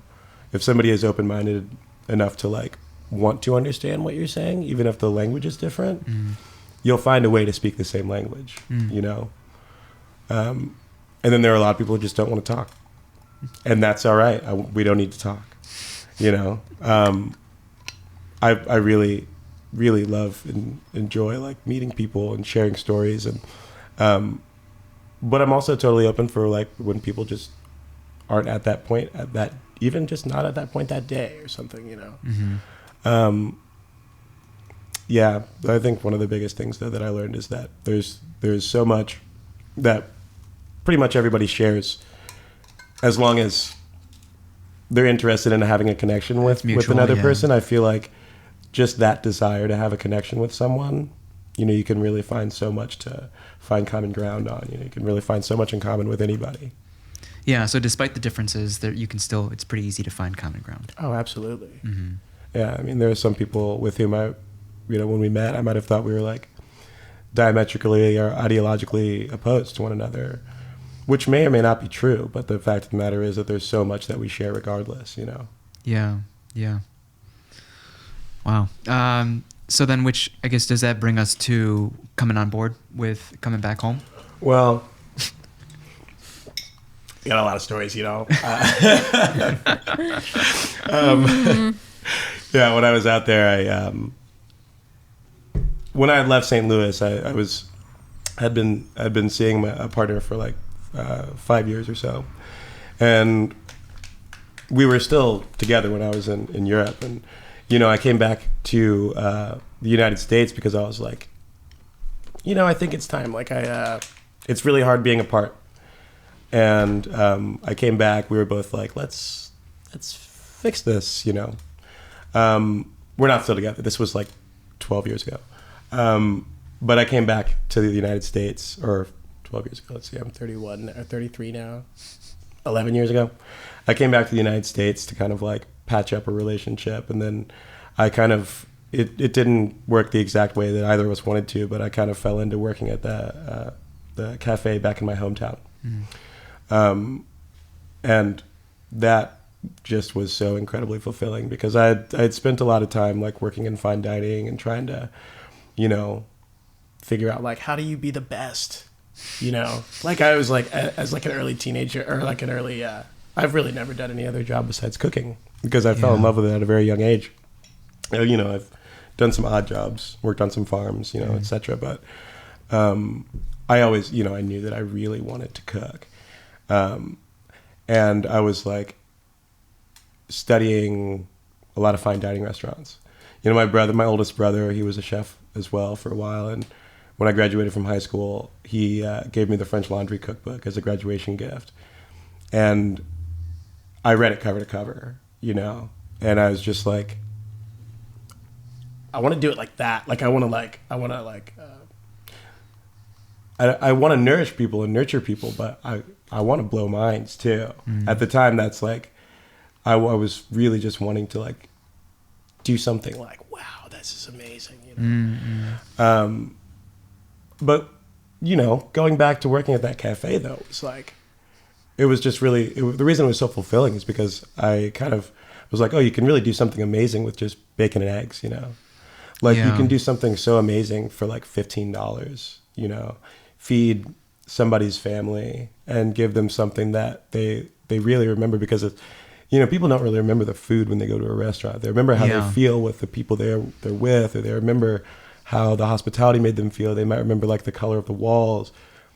I mean, sure, people do remember food, but it's not so much about like how much technique or how many touches were on the plate. You know, I feel like a lot of what people really remember is just like, if you get across the feeling of, I want you to feel good, you know? Yeah, at its core. Yeah, it reminds me of, you know, hard work alone is not fulfilling. It's like intentionally thinking about the work that you're doing. And then to Jamie's point, in the sense of like, it doesn't have to be pretentious either. It doesn't have to be fine dining. It can be something as casual as a cafe, and you can still crush it. Which brings us back to this notion of oysters being found in higher end restaurants, and it doesn't have to be that way. It's amazing. Yeah, it's amazing. Yeah, it was a huge thing I think for us starting out, trying to like break that down too, and offer oysters like by the each. And sort of create like a new accessibility to it. A lot of the restaurants and steakhouses, it's usually, you know, 6 or a dozen, and that's it, you know. And, you know, we're chefs and we're industry people. We don't make a lot of money, and so I think that when we started, it was like, you want to do this oyster thing, that's cool, but like your friends can't come hang out with you if you're doing it for like $40 or whatever. You know, it's like there's no way you're gonna sell an oyster to anyone for that. And we just started selling like 1 to 3 oysters. Like our tickets at Rainbow Wines included 3 oysters, not a dozen, not 6. You know, it's like just trying to keep like that level of entry like super, super low, so that anyone could hang out and like be a part of Motorshucker and be a part of like really amazing, good sourcing oysters that are not carried in Chicago, you know? Yeah. I think quickly we realized even making that as democratic as possible still involves, as Jamie says, you know, 1 bite of food for $3 or $4, which is it's not affordable. Yeah. So then I think Mico had the foresight of, okay, enlisting Jamie, developing the peanuts, developing other complementary snacks, and other food that's going to be satisfying and go well with wine, cocktails, feel like fun to eat and feel like a party. I feel like we use the word party a lot to describe dishes that Jamie and Mico come up with. But yeah, there's been a lot of work in the non-oyster area as well for us as a business. Yeah, we kind of couldn't help but make it end up being kind of like a mobile restaurant. We didn't really want it to be a restaurant. It was it was a traveling oyster bar, you know. Yeah. And as not only, you know, the demand for like other things, like, you know, you can go out and have oysters every week if you want to. You're definitely going to come back if there's a few other things going on too, you know? Yeah. And then also like just creatively, I find myself going stagnant a lot of times if there's not like something new to, you know, tinker with, or, you know, something we want to continue to develop things, just because mostly that part of it is a lot of fun, you know? The sourcing is incredibly important. The oysters are still kind of the main feature. Yeah. But in order to, for us to all be creatively stimulated, and in order for us to have a way to continue to connect with people in different ways, it felt really important for the menu to expand and for it to continue to change. Sure. And, sometimes it's a little more elegant. Sometimes it's like sausage on a roll. It's very malleable. Good. Do you guys remember the very first time you guys tried oysters? Yeah, I do. I don't. I was working in a. It's an acquired taste for many, right? Yeah. So what was that like? Like, were you reluctant? Were you like, okay, if you say so, or like? Oh, I was stoked. I was like 16 and I was working in restaurants and. Okay. Pre-French Laundry cookbook, but certainly like I was in Columbia, Missouri. There's not a lot of like fine dining restaurants, but I worked in like the 3 that there were at like all at the same time. I think just because I was like, I really want to soak up knowledge. I want to taste everything I can possibly taste. And there was this place called Cherry Street Wine Cellar, and it was like kind of the most like elegant restaurant in town. And I became pretty good friends with the chef there, and the same day as the first day that I had an oyster, I think actually we were probably doing like Beausoleils. There, you see a lot of Beausoleils like in places where it's hard to get, something maybe more obscure. I mean, they're a very common oyster. They're also really reliable. But he was teaching me how to shuck. The chef, Craig Sear, he was teaching me how to shuck oysters. And the first one I shucked, I ate because taste. You always need to be tasting everything. And I was really excited to try it because I was like, well, I've never really been afforded the opportunity to have something kind of like this fancy, Like at the time I was working in these restaurants, like, I had a single mother of 6. She was not really affording to take us to fine dining restaurants, So here's your opportunity. Yeah. Yeah. I was stoked, and it was probably not the freshest oyster because it was in Columbia, Missouri, where there was no airport at the time. But how'd they come in? Well, they came in through the St. Louis airport, and then they had to be driven okay. 2 hours. Oh. That's a sketchy oyster. It's a sketchy oyster. It tasted, for what I knew at the time, pretty good. Good. But the same day, he sent an oyster knife through his hand, and I had to go to the emergency room. Jesus. Oh. And so then I had to shuck oysters for the rest of the service. And it was the first day I shucked. Oh, wow. Oh, my gosh. You got pretty good at it? I got okay. You got okay. It took me a while to get actually good at it. It's just like, just like anything. It's like once you really get the motion down, once you really get like the technique and the torque and everything, it becomes really easy. Mm-hmm.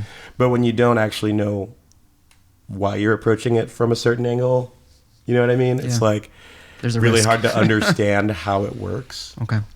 But I got the mechanics down pretty quickly. Okay. I didn't get as quick as we've gotten now. I mean, now I shuck like it. Just blindfolded, a lot of eyes oysters. closed. Yeah. Yeah. Cub, do you remember Never your a first? good idea to close your eyes. Oh, no. I do it a lot while I'm Just shucking kidding. again. I don't close my eyes, but I do, Yeah, after a certain point in shucking the oyster. But I do remember I grew up in the Valley in New York. And like was always told, like, we live on a watershed, and like think about what you put down the drain and think about pollute anyway. So I was just always very aware of being kind of close to the water. And I think that's always made an impression on me. And we had an Italian restaurant in my town. My town was 2 miles wide, this little river town. Sam's Italian restaurant, which is still there, which is one of my favorite places in the world. And it was the kind of like family restaurant where you pick your meat and then it comes with a side and a salad. And one of the side options is like escarole, broccoli, or spaghetti or penne. And they would have specials, like the specials board, and occasionally they would have oysters, and it was always a big occasion. They were always Blue Point oysters, which was like the gold standard at that time. And my parents have really good taste. I'm very lucky to have parents with good taste. And my mom is an incredible cook, so they love oysters.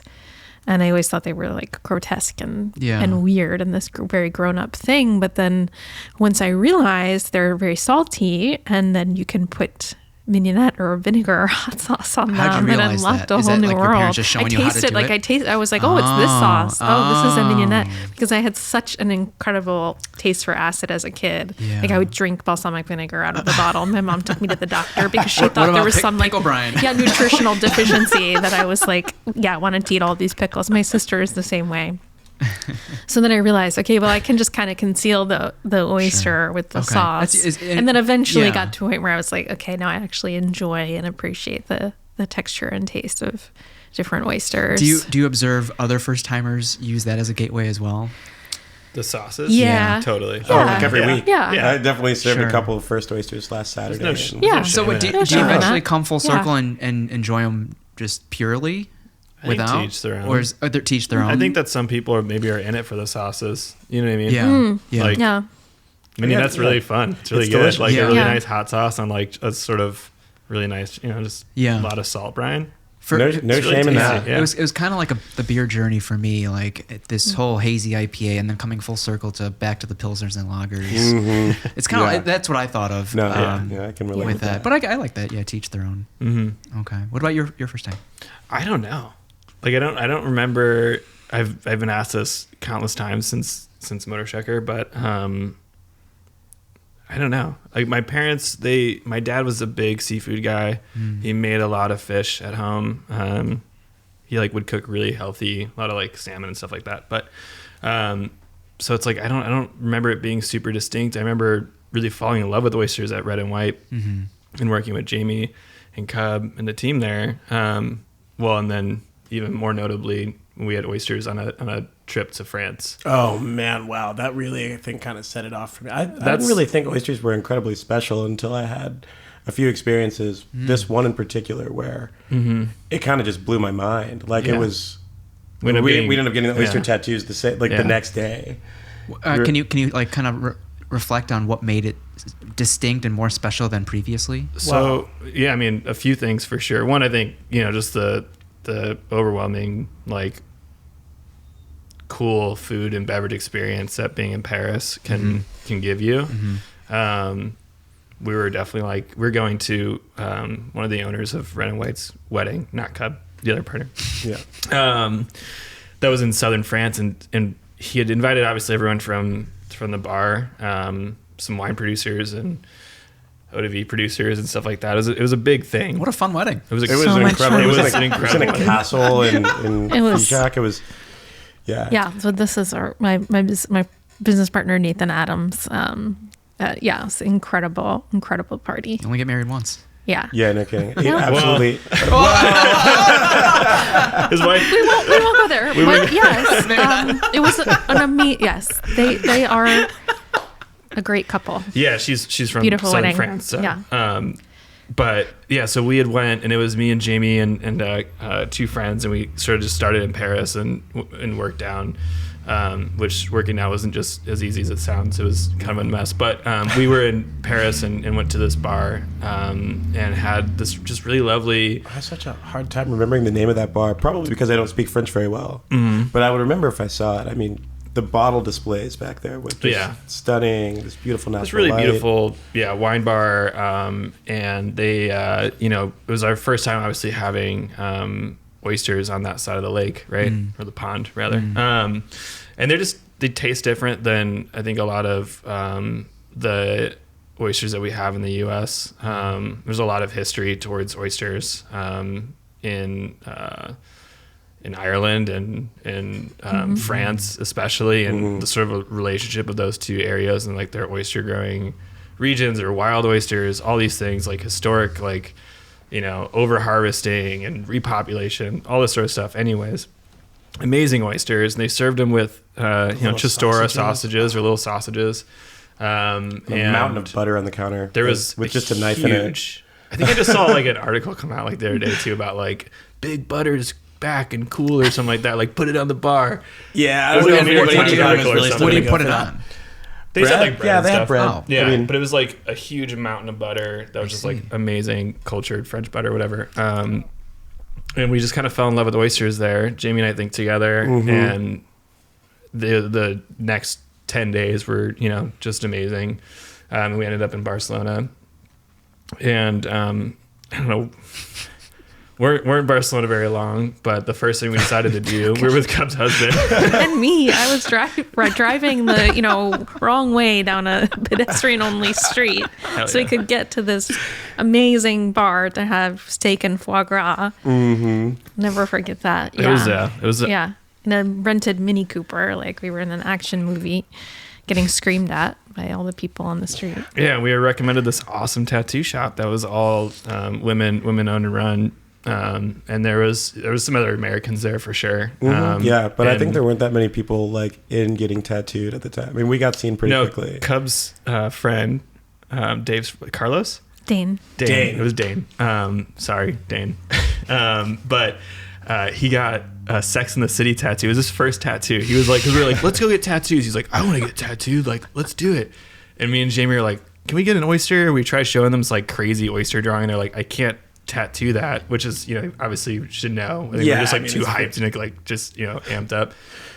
So they ended up doing this one that we both got. And Dane was like, we're like, what are you going to get? He's like, we get Sex in the City tattooed, like right on my bicep, right? That's where it was. So brilliant. Awesome. Any regrets? No regrets? Oh, I don't think so. No, I don't It's a great think tattoo. No. Yeah, One of the best tattoos. Yeah. But I think that, so I don't remember my first oyster, but I remember why I got into this and why I started doing it. I think that, me and Jamie came back from that trip and we're really diving into opening up Noisette on the food side and just messing around with like a lot of different stuff. I was really into preservation, and we were serving oysters and wanted to find a way to preserve them, so we started pickling them and serving them back in the shell. And at the time we were doing this cucumber and serrano granita with cilantro flour. You could have a little shot of durum base on the side. I think that was our first this is like, we really love doing oysters now. That dish it'll come back at some point. I feel like that was we just don't have a traveling freezer for the granita. We'll get there. We'll get there. But yeah, I think it's kind of the journey of it for sure. That's for me, cool. For oysters. I think that my first oyster I shucked was probably at Red and White. It was probably there. That's awesome. So how would you describe the current era that Motorshucker is in? Is it still very, very pop-up-y, or are you getting more and more like there's homes, right? Like Queen Mary, Easy Does It, a few other places. Trying to trim down a little bit. Okay. In years prior, we did a lot of like, how do we get Motorshucker out there? Yeah. Build some brand exposure and get more people to try these oysters. They're snacks, and so we were tapping a lot of our industry friends, and some of them were reaching out to us and saying, you want to do this pop-up or this collab. And Sportsman's, Long Room, Charleston. We had all these like really awesome spaces that we just like love to be at. I think DJ from Sportsman's, I think the first time we did something there was for the like 9th year anniversary party.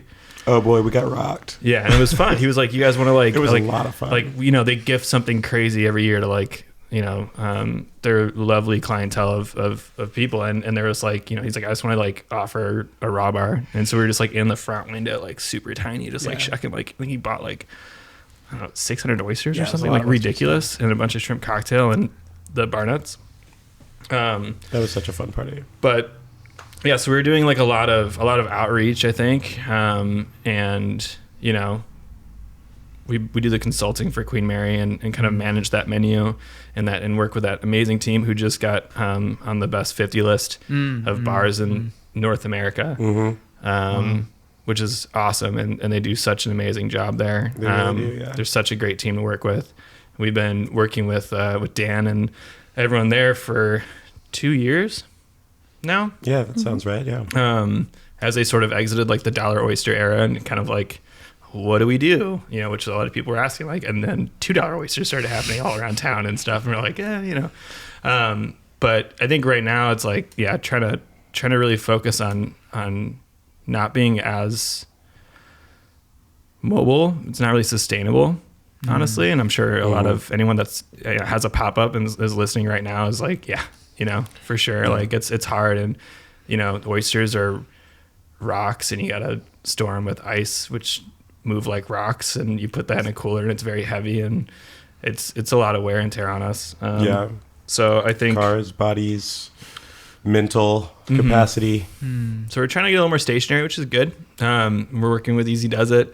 And we're going to be launching our 5-day week residency, which will be starting next Thursday, the 24th, 5 days a week at Easy Does It. What days? Every day except for Tuesday and Tuesday, Wednesday. Wednesday closed. Yeah. Wow. For now. Yeah. Thursday through Monday Oh, for that's right now. amazing. Yeah. Congratulations. Which is Thanks. great. Wow.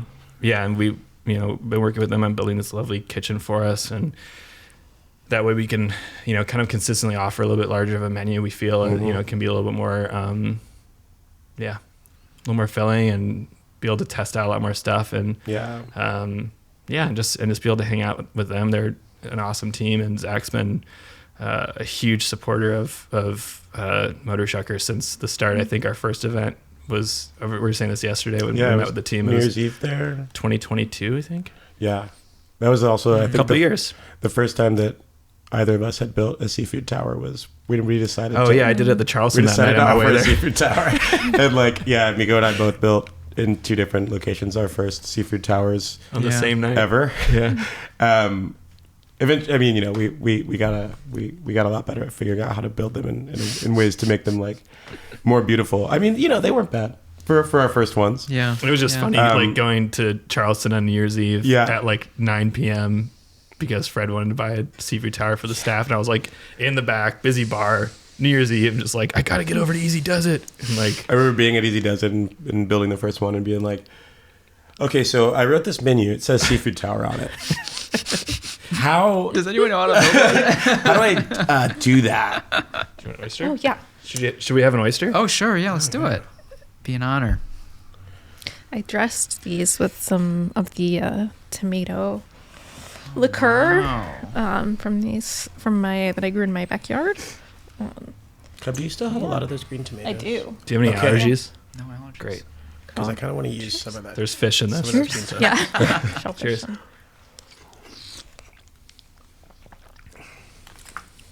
Oh, it's lovely. Salty. Mm-hmm. Oh, Salt. more than most. Yeah. That's great. That's from the Thanks. tomato?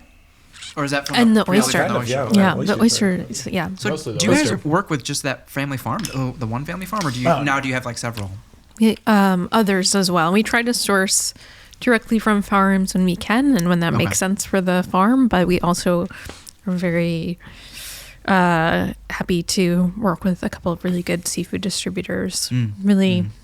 With Regalis, it's a big partner Regalis is for big. us. Yeah. We actually have another oyster here, which is Murder Point from Alabama, which is a petite Gulf Oh, wow. oyster, which Murder Point really like put Gulf oysters on the map. So we're so happy to have those, and they make a really nice contrast to the Fisher's Island oysters as well. Okay. We also work with Island Creek, which is fantastic. Okay.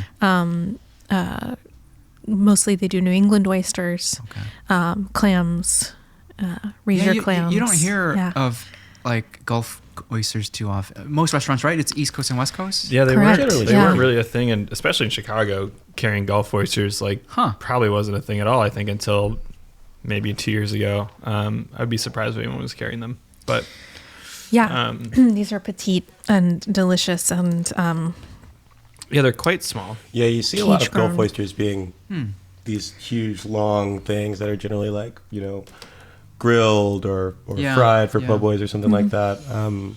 But this particular farm, they just do such a fabulous job of like growing and harvesting these beautiful, super balanced, very petite, one bite kind of oysters. Yeah. I love how you guys are showcasing the Gulf region, in addition to the East Coast and West Coast. Yeah. But if someone was exploring this menu, how would you distinguish the three? The three regions. Yeah.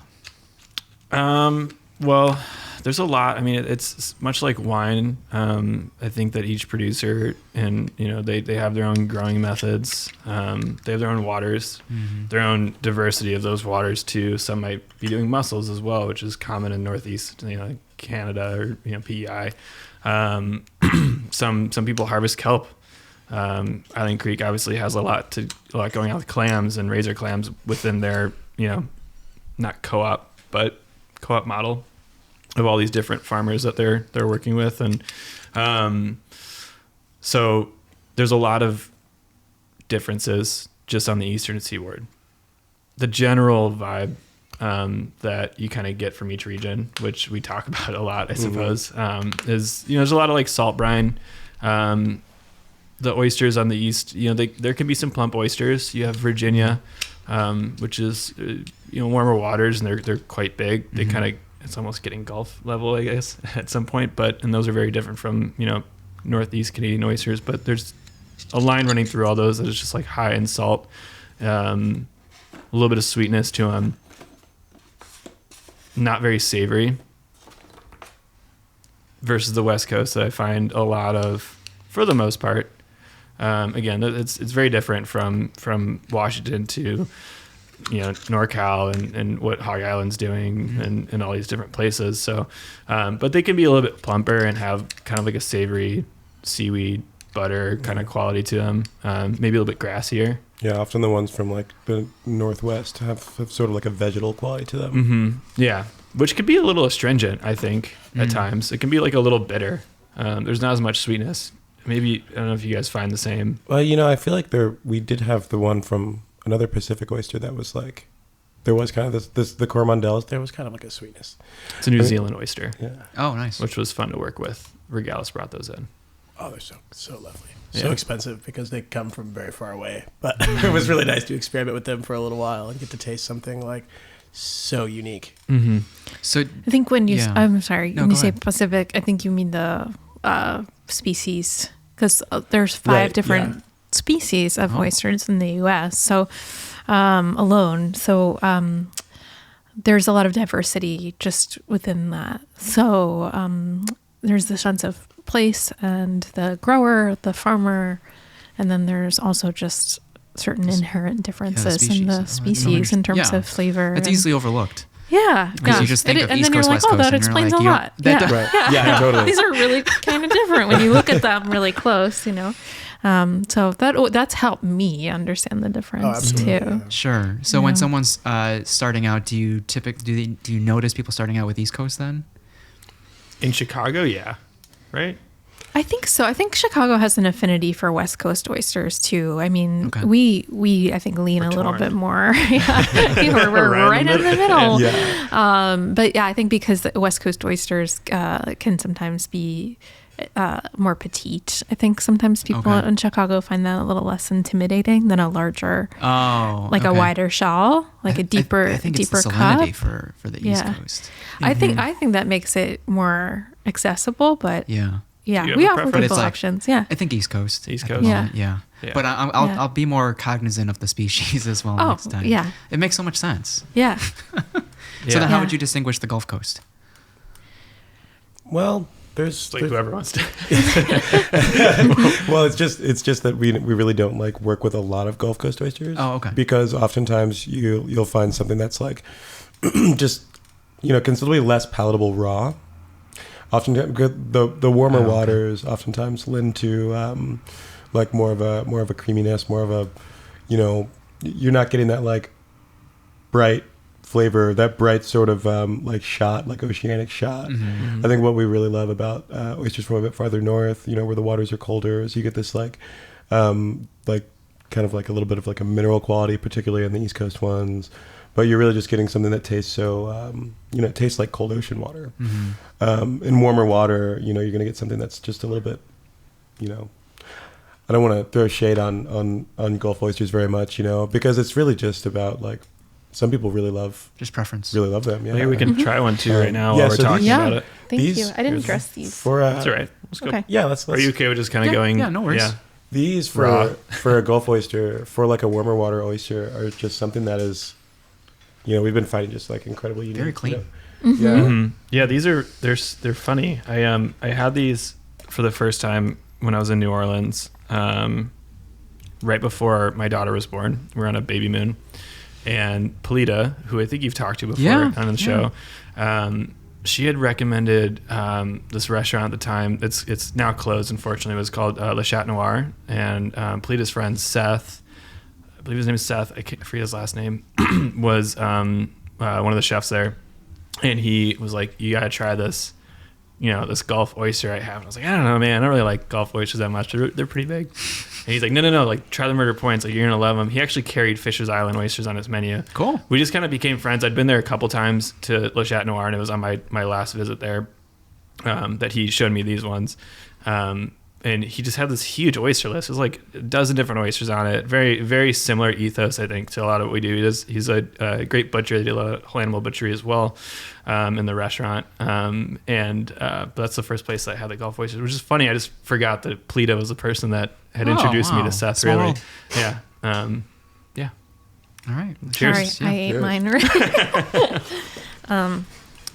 Yeah, I think we like certain regions, but we also like certain farms and certain farmers, and so that's kind of our relationship with Murder Point. But it's so cool having something from the Gulf because there's so much fish culture in Chicago that's coming up from the South, and like there's a lot of shrimp here. Like coming from New York, I was like, oh, there's shrimp at bars and things like that. It's a little unique to me, or not what I was expecting. I think a lot of that has to do with Black foodways from the South, and so definitely important to us to have an Alabama oyster. It's extremely, extremely cool. Mm-hmm.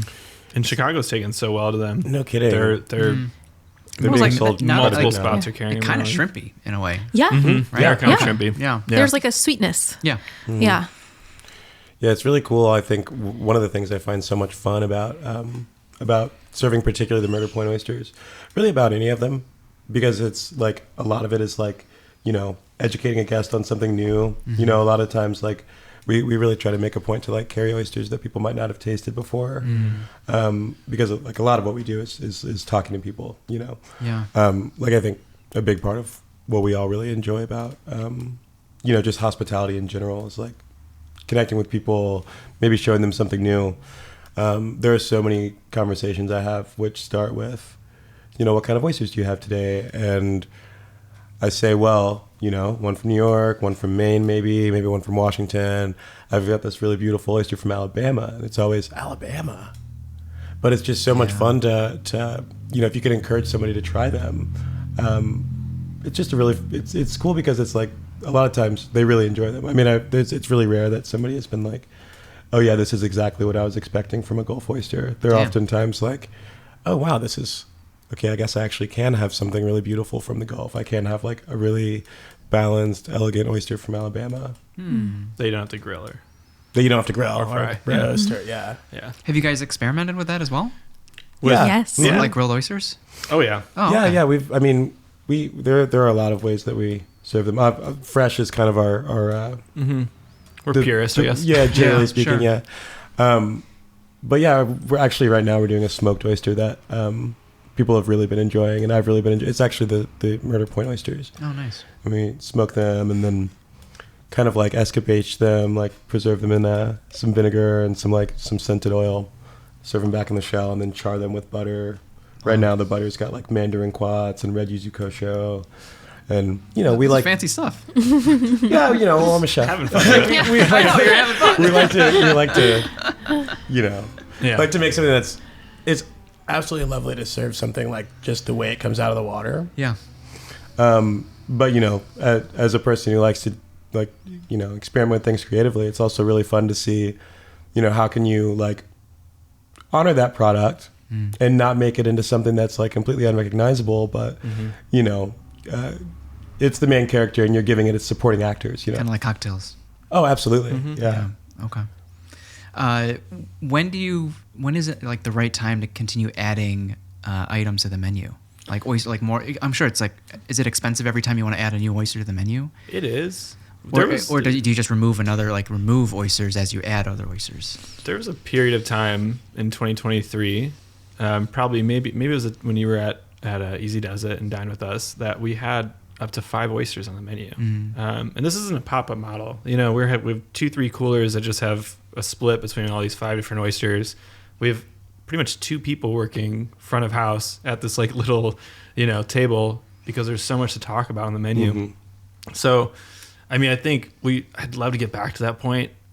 Really, you know, last year we had a different residency that kind of took our time away from oysters a bit.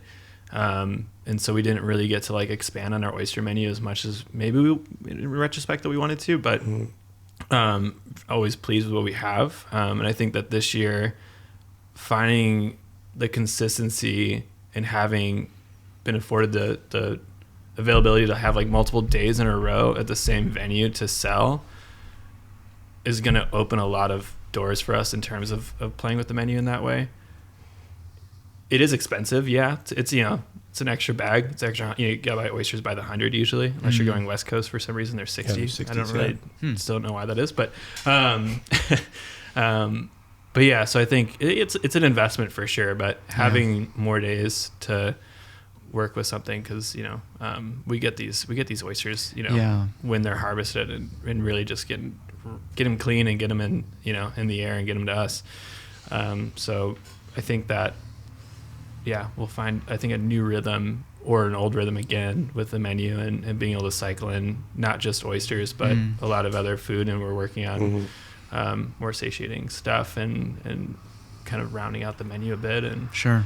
I think we all love to just like, I don't know, work with what we're excited about at the time. And it's like we could start a ferment now and like have somewhere for it to go like pretty quickly because you have a home. Versus, you know, okay, I got to book an event. If I'm going to book an event, I have to book 2 more. Basically is what it was. A lot of my job in the past 2 years was really just focusing on like getting us in a space, I think, and like trying to make it so that we had like, if one person reaches out, hey, do you want to do something with us in 2 weeks on a Friday? That's great. But I have this sort of overhead to build that menu out. So I have to now book enough events around it. Otherwise I'm just going to lose only a little bit of the food. And what, so you would be at 3 different places? Yeah, back to back. Pretty much. Yeah, we did. We used to do Saturdays. We would rotate Saturday Charleston, Sunday Easy Does It, and then we would usually take Friday and book like another event somewhere else, like maybe Long Room or something like that. And then we'd switch and do Saturday at Sporties. Did you notice similar people coming through, or kind of a different crowd per? There's location? regulars. There were definitely some regulars for each one. Some people would come to several, you know, but Charleston's so close to Red and White too. Like we had a lot of following, I think, from Red and White. So you still got some OGs. Oh yeah, totally. That is definitely cool. some OGs. That is one so of the cool. coolest thing about the Charleston thing in my experience was there's this family that would come by on a pretty regular basis who lived on the block, and this little kid who had just such a precocious palate, and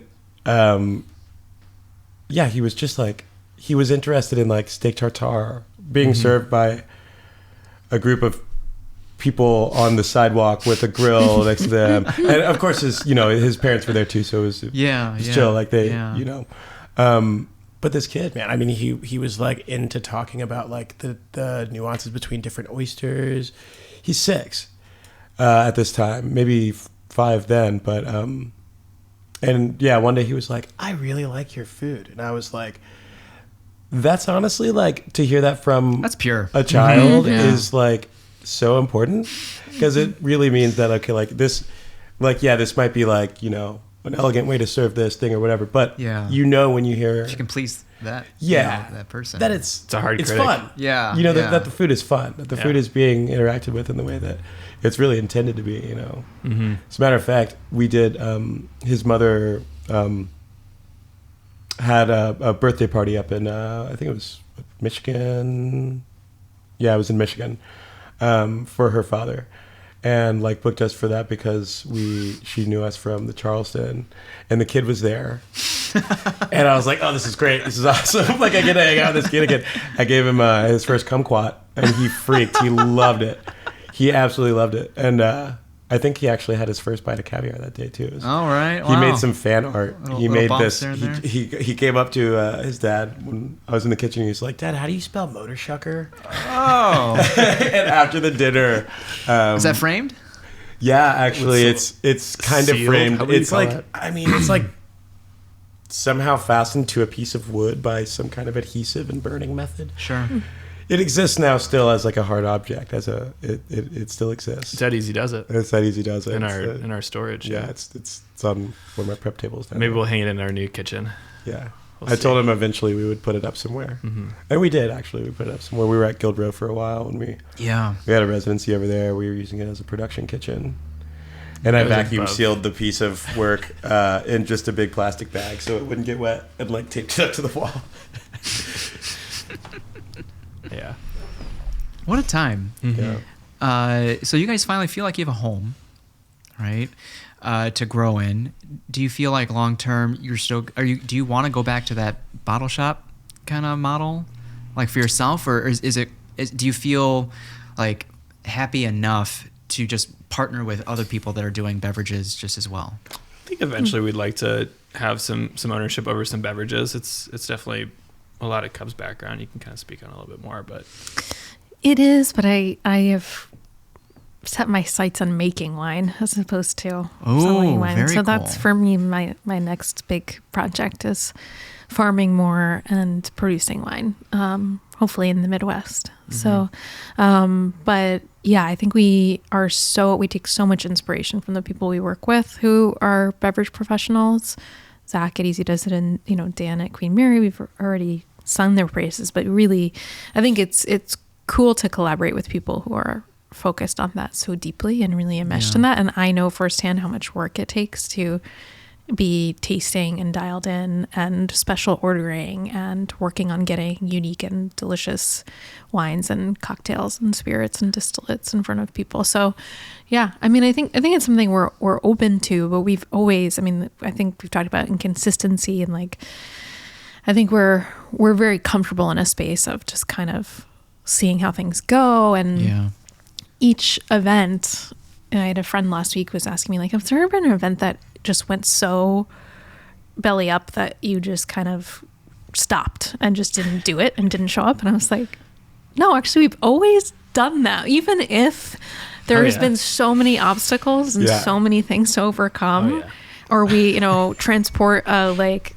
400-pound soft serve ice cream machine and then realize that the voltage at the place is actually we thought it was, and we've got like then it's just like, okay, we'll pivot, I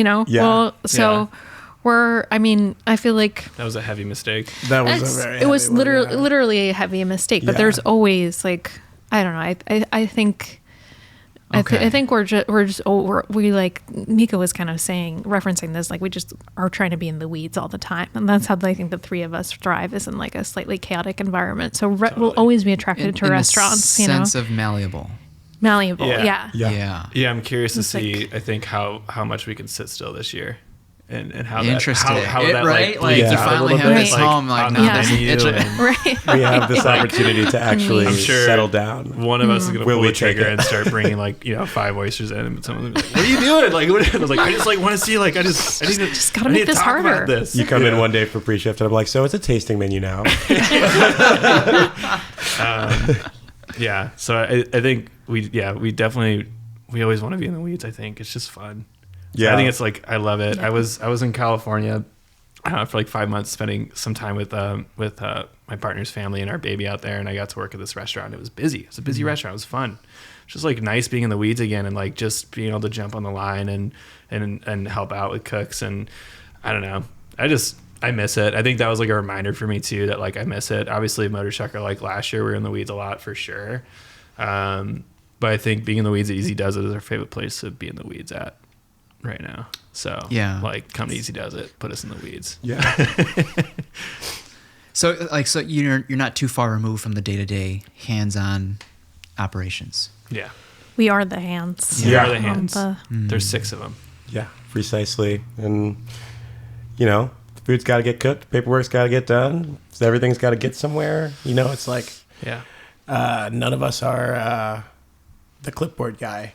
We're all definitely that's good. We're all definitely like making sure that everything happens. It's hard. I think 3 is the sweet spot. Same with like study groups, business partners. Like it's like it becomes too chatty after that, and nothing really gets accomplished beyond 3. And it just seems like everyone cares so much. From your perspective, do you feel like that is rare when you observe other business relationships? The caring? Sorry, I find it unique. In a group of 3 or more. Oh, yeah. I definitely like, I remember seeing people like in co-working spaces, like working in large groups on a project that seemed like a startup, that I was kind of like, that looks hard. There's a lot of people. You know what I mean? The same could be said about 1 or 2 people, right? But I don't know. I mean, I think it's funny seeing other people's like relationships on a business level and partners and stuff like that. I don't know. Yeah, I think it's all something just that- interesting to me. I think something that makes this work so well is like our personalities are all pretty different from one another, but like in a way that's really complementary. You know, like I would definitely be likely to say something that Cub would never say, or Cub vice versa. Same with Mico, and you know the way that goes for all of us. But for that reason, I think like thoughts come up that would not have otherwise been realized, and I think that we all have like a very deep level of like respect and appreciation for the way that each other person not only approaches like food and hospitality, but also just like, you know, these are my friends. I really, really love these people that I'm working with, and so even if there's an idea that I'm like, oh, I never would have thought of that because of who it's coming from, I'm like, okay, well, it's definitely worth considering. I think we've been through some really difficult shifts, some really difficult times. I'm just thinking about what distinguishes us as a trio of business partners from other businesses. I think we have, I don't know how else to say this. I'm just going to say it. This is something we gotten our dicks punched in a lot. I think that's made us more humble, and I think we all know that we need each other at this point. Like we really need. There's no hubris of like I could totally do all of this on my own. Totally. Or the two of us could do this. Yeah. It's like, nope. We definitely I all love that. are Okay. necessary, and I think that it's food and beverage is just like no one's in this to really make the big bucks. If you are, you know, you might look elsewhere. So I think it's passion driven too. And I think that helps. I think it's nice that we know that there's always a tiebreaker with 3 business partners, which is super nice. Oh, okay. Super helpful. Yeah. Yeah, it's interesting. I feel like each of us could get to the same conclusion on something that we're working on, whether it be like a menu item, and Jamie and I talk about this a lot, or a decision that's like largely impacting the business. And I think that each of us would likely end up at the same point on how to go about something or how to develop something, but it's way better when we do it together, and it's way faster when we do it together. Jamie and I were talking about a dish last night, and it's just like I was away for months, and so him and I can write menus together, I feel like, in just like no time. We've been doing it for years, and it's I think it's a lot of why me and Jamie work really well together and love to work with each other, is the creative like ping pong that we can do really quickly. It's just like, it's funny. We have, you know, we'll get to the same conclusion. It might just Pretty take much. like a really long time. Absolutely. And I mean, like, there have been a lot of times where I'm like, you know, I've got this idea for a dish, and I just, you know, I chip away at it, I develop a dish, you know, I end up with something that I'm really happy with. But there are a lot of times that I think kind of a lot of the more successful, you know, items that we put on the menu, or, you know, I'll just speak personally. Like I really work a lot better with input. Like whether it's in like, you know, I used to like play in bands, and I would like write a song, right? And you know, I would like be like, okay, so this is the song. But then it's when you get to that rehearsal and you're like, okay, you know, maybe the person playing bass is like, oh, I have this idea for another part, or, you know, and you find something that's so much more, so much more like dynamic, you know, or maybe just, I mean, it's just more complex because there are more minds on it, you know. Yeah, I'm butchering the quote, but like something about like defining a community where it's a collection of people moving in the same direction towards a common goal. Yeah, that's what you guys have. Yeah. Absolutely. Yeah. Yeah. So did you? Oh no, that's it. No. Yeah, I mean, I don't. Do you have any questions for me, or do you want to put anything out there that we haven't put out yet? Things to put out there. I want to say one thing before I forget. Go ahead. Just I was wrong about the ramen shop. It's not. Oh, about it being in Missouri. Cincinnati. Okay. Yeah. That makes more It's sense. Bar Because I was like, Mico. how would I not know? Yeah. Yeah. Ohio's got about some this? sleepers, huh? So you initially said Missouri. Yeah. Yeah. And I was like, no way. Directions. No I really don't want to come across as that Chicago person that's like, it's somewhere in the Midwest. It's not here, so it's not whatever. Chicago. Missouri. No, it's in Cincinnati, which makes a lot of sense. That does make a lot of sense. I like the corrections part of the podcast. Yeah, the fact checking. Yeah. No, I guess things to put out there. Obviously, we talked about Easy Does It, and Queen Mary. We're at Bisous, which is another amazing bar that's getting a lot of really great recognition for the work they're doing, and awesome beverage program to be around. We're there on the last Tuesday of every month, from 4 o'clock. Yeah. to 4 o'clock. Sorry. Jamie mostly does that event, but he's been doing Yeah, I that pretty event much do that. Apologies. No, it's all right. I actually sometimes, as much as we were talking about the creativity working well together, sometimes it's also really fun to just like go in and like drill a mission. Yeah. But like I well, you I get like weeded. those. Yeah. You can get a little weeded by yourself. If you're by yourself, you can totally be in the weeds, and that Nice. means We don't need that means you learn how to develop new techniques for efficiency and all that stuff. Yeah. I mean, when Mico was away this winter, and I was kind of doing a lot of the events solo. I don't think there's anybody who's gonna make a better potato chip at this point. I've made so many potato chips. I've sliced so many potato chips with a mandolin for all the events, but also for like we sell them at Queen Mary as well. Nice. And if you're not learning something every time you do a process, like you're fucking up. Yeah, it's like not reps, but like iterations. Yeah. Yeah. There's that philosophy about like, it takes 10,000 hours to master something, right? It's more 10,000 iterations. Yeah, 10,000 Totally. iterations. Yeah. Food has a funny way about that too, I think. Yeah, it's like Watching the curve of something like sometimes it's a bell. Sometimes it's just Yeah. you know what I mean? But it's interesting. You guys seem to not plateau. That's the You goal. always seem to just continue evolving. Well, thank you for that. That's nice. That's Thanks. nice to hear. We're always But pushing. it's Yeah, I don't self-imposed, know. right? We're You guys always are doing it for yourself. Yeah. Yeah, absolutely. I mean, It's like I feel we why wouldn't allow why ourselves. would you continue doing it if Right. you're stagnant? Yeah. Yeah. We'd probably figure out That's true. something else to do. If we felt like it was like, creatively stale, or if we felt like we weren't interacting with it in a way where we wanted to continue to improve it, Yeah. I feel like we'd probably figure out a different thing to do. Yeah, we just put it all back in the box and shake it up and just, unleash it again. Yeah. Awesome. Awesome. Where Thank can you. people find you guys or follow you guys if you want to be found? Well, we've got Motorshucker, or at Motorshucker on Instagram, That's kind of the main way that people get in touch with us for. That's our jam. Yeah, that's our jam. That's how we, there's a website too, but we're a lot more active on the Instagram than we are on the Okay. website. Mm-hmm. Sounds good. Yeah, there's some info on the website. There's some photos. There's a TikTok, but I think it's only got one if you- post on it. There's None of us really know how to use TikTok. no, that was for the tower and the Michelada with is Adam Witt. Adam, yeah. I'm Yeah. nervous. I think was he on this? I don't know. Adam's been on Joiners. Oh, okay. Okay. Yeah. Nice guy. He was a red and white fan and kind of came in there. It's like, hey, like you guys are Motorshucker, why don't you come over and we'll do some micheladas? And I was like, hell yeah. But yeah, you That's can our find us on. Yeah, that's our one TikTok. It's like, you should make one. And I was like, okay. You can find us on Instagram at Motorshucker. Okay. Don't really bother with the TikTok. Yeah. Motorshucker.com. Motorshucker.com. Motorshucker.com. We actually, that's a good place for, we do sell like some of the other stuff we do, like direct to customer. Cool. We've got these really awesome aprons that we collaborated with Phil from 1733, which is this like incredibly high quality, like pretty small batch garment company based here in Chicago.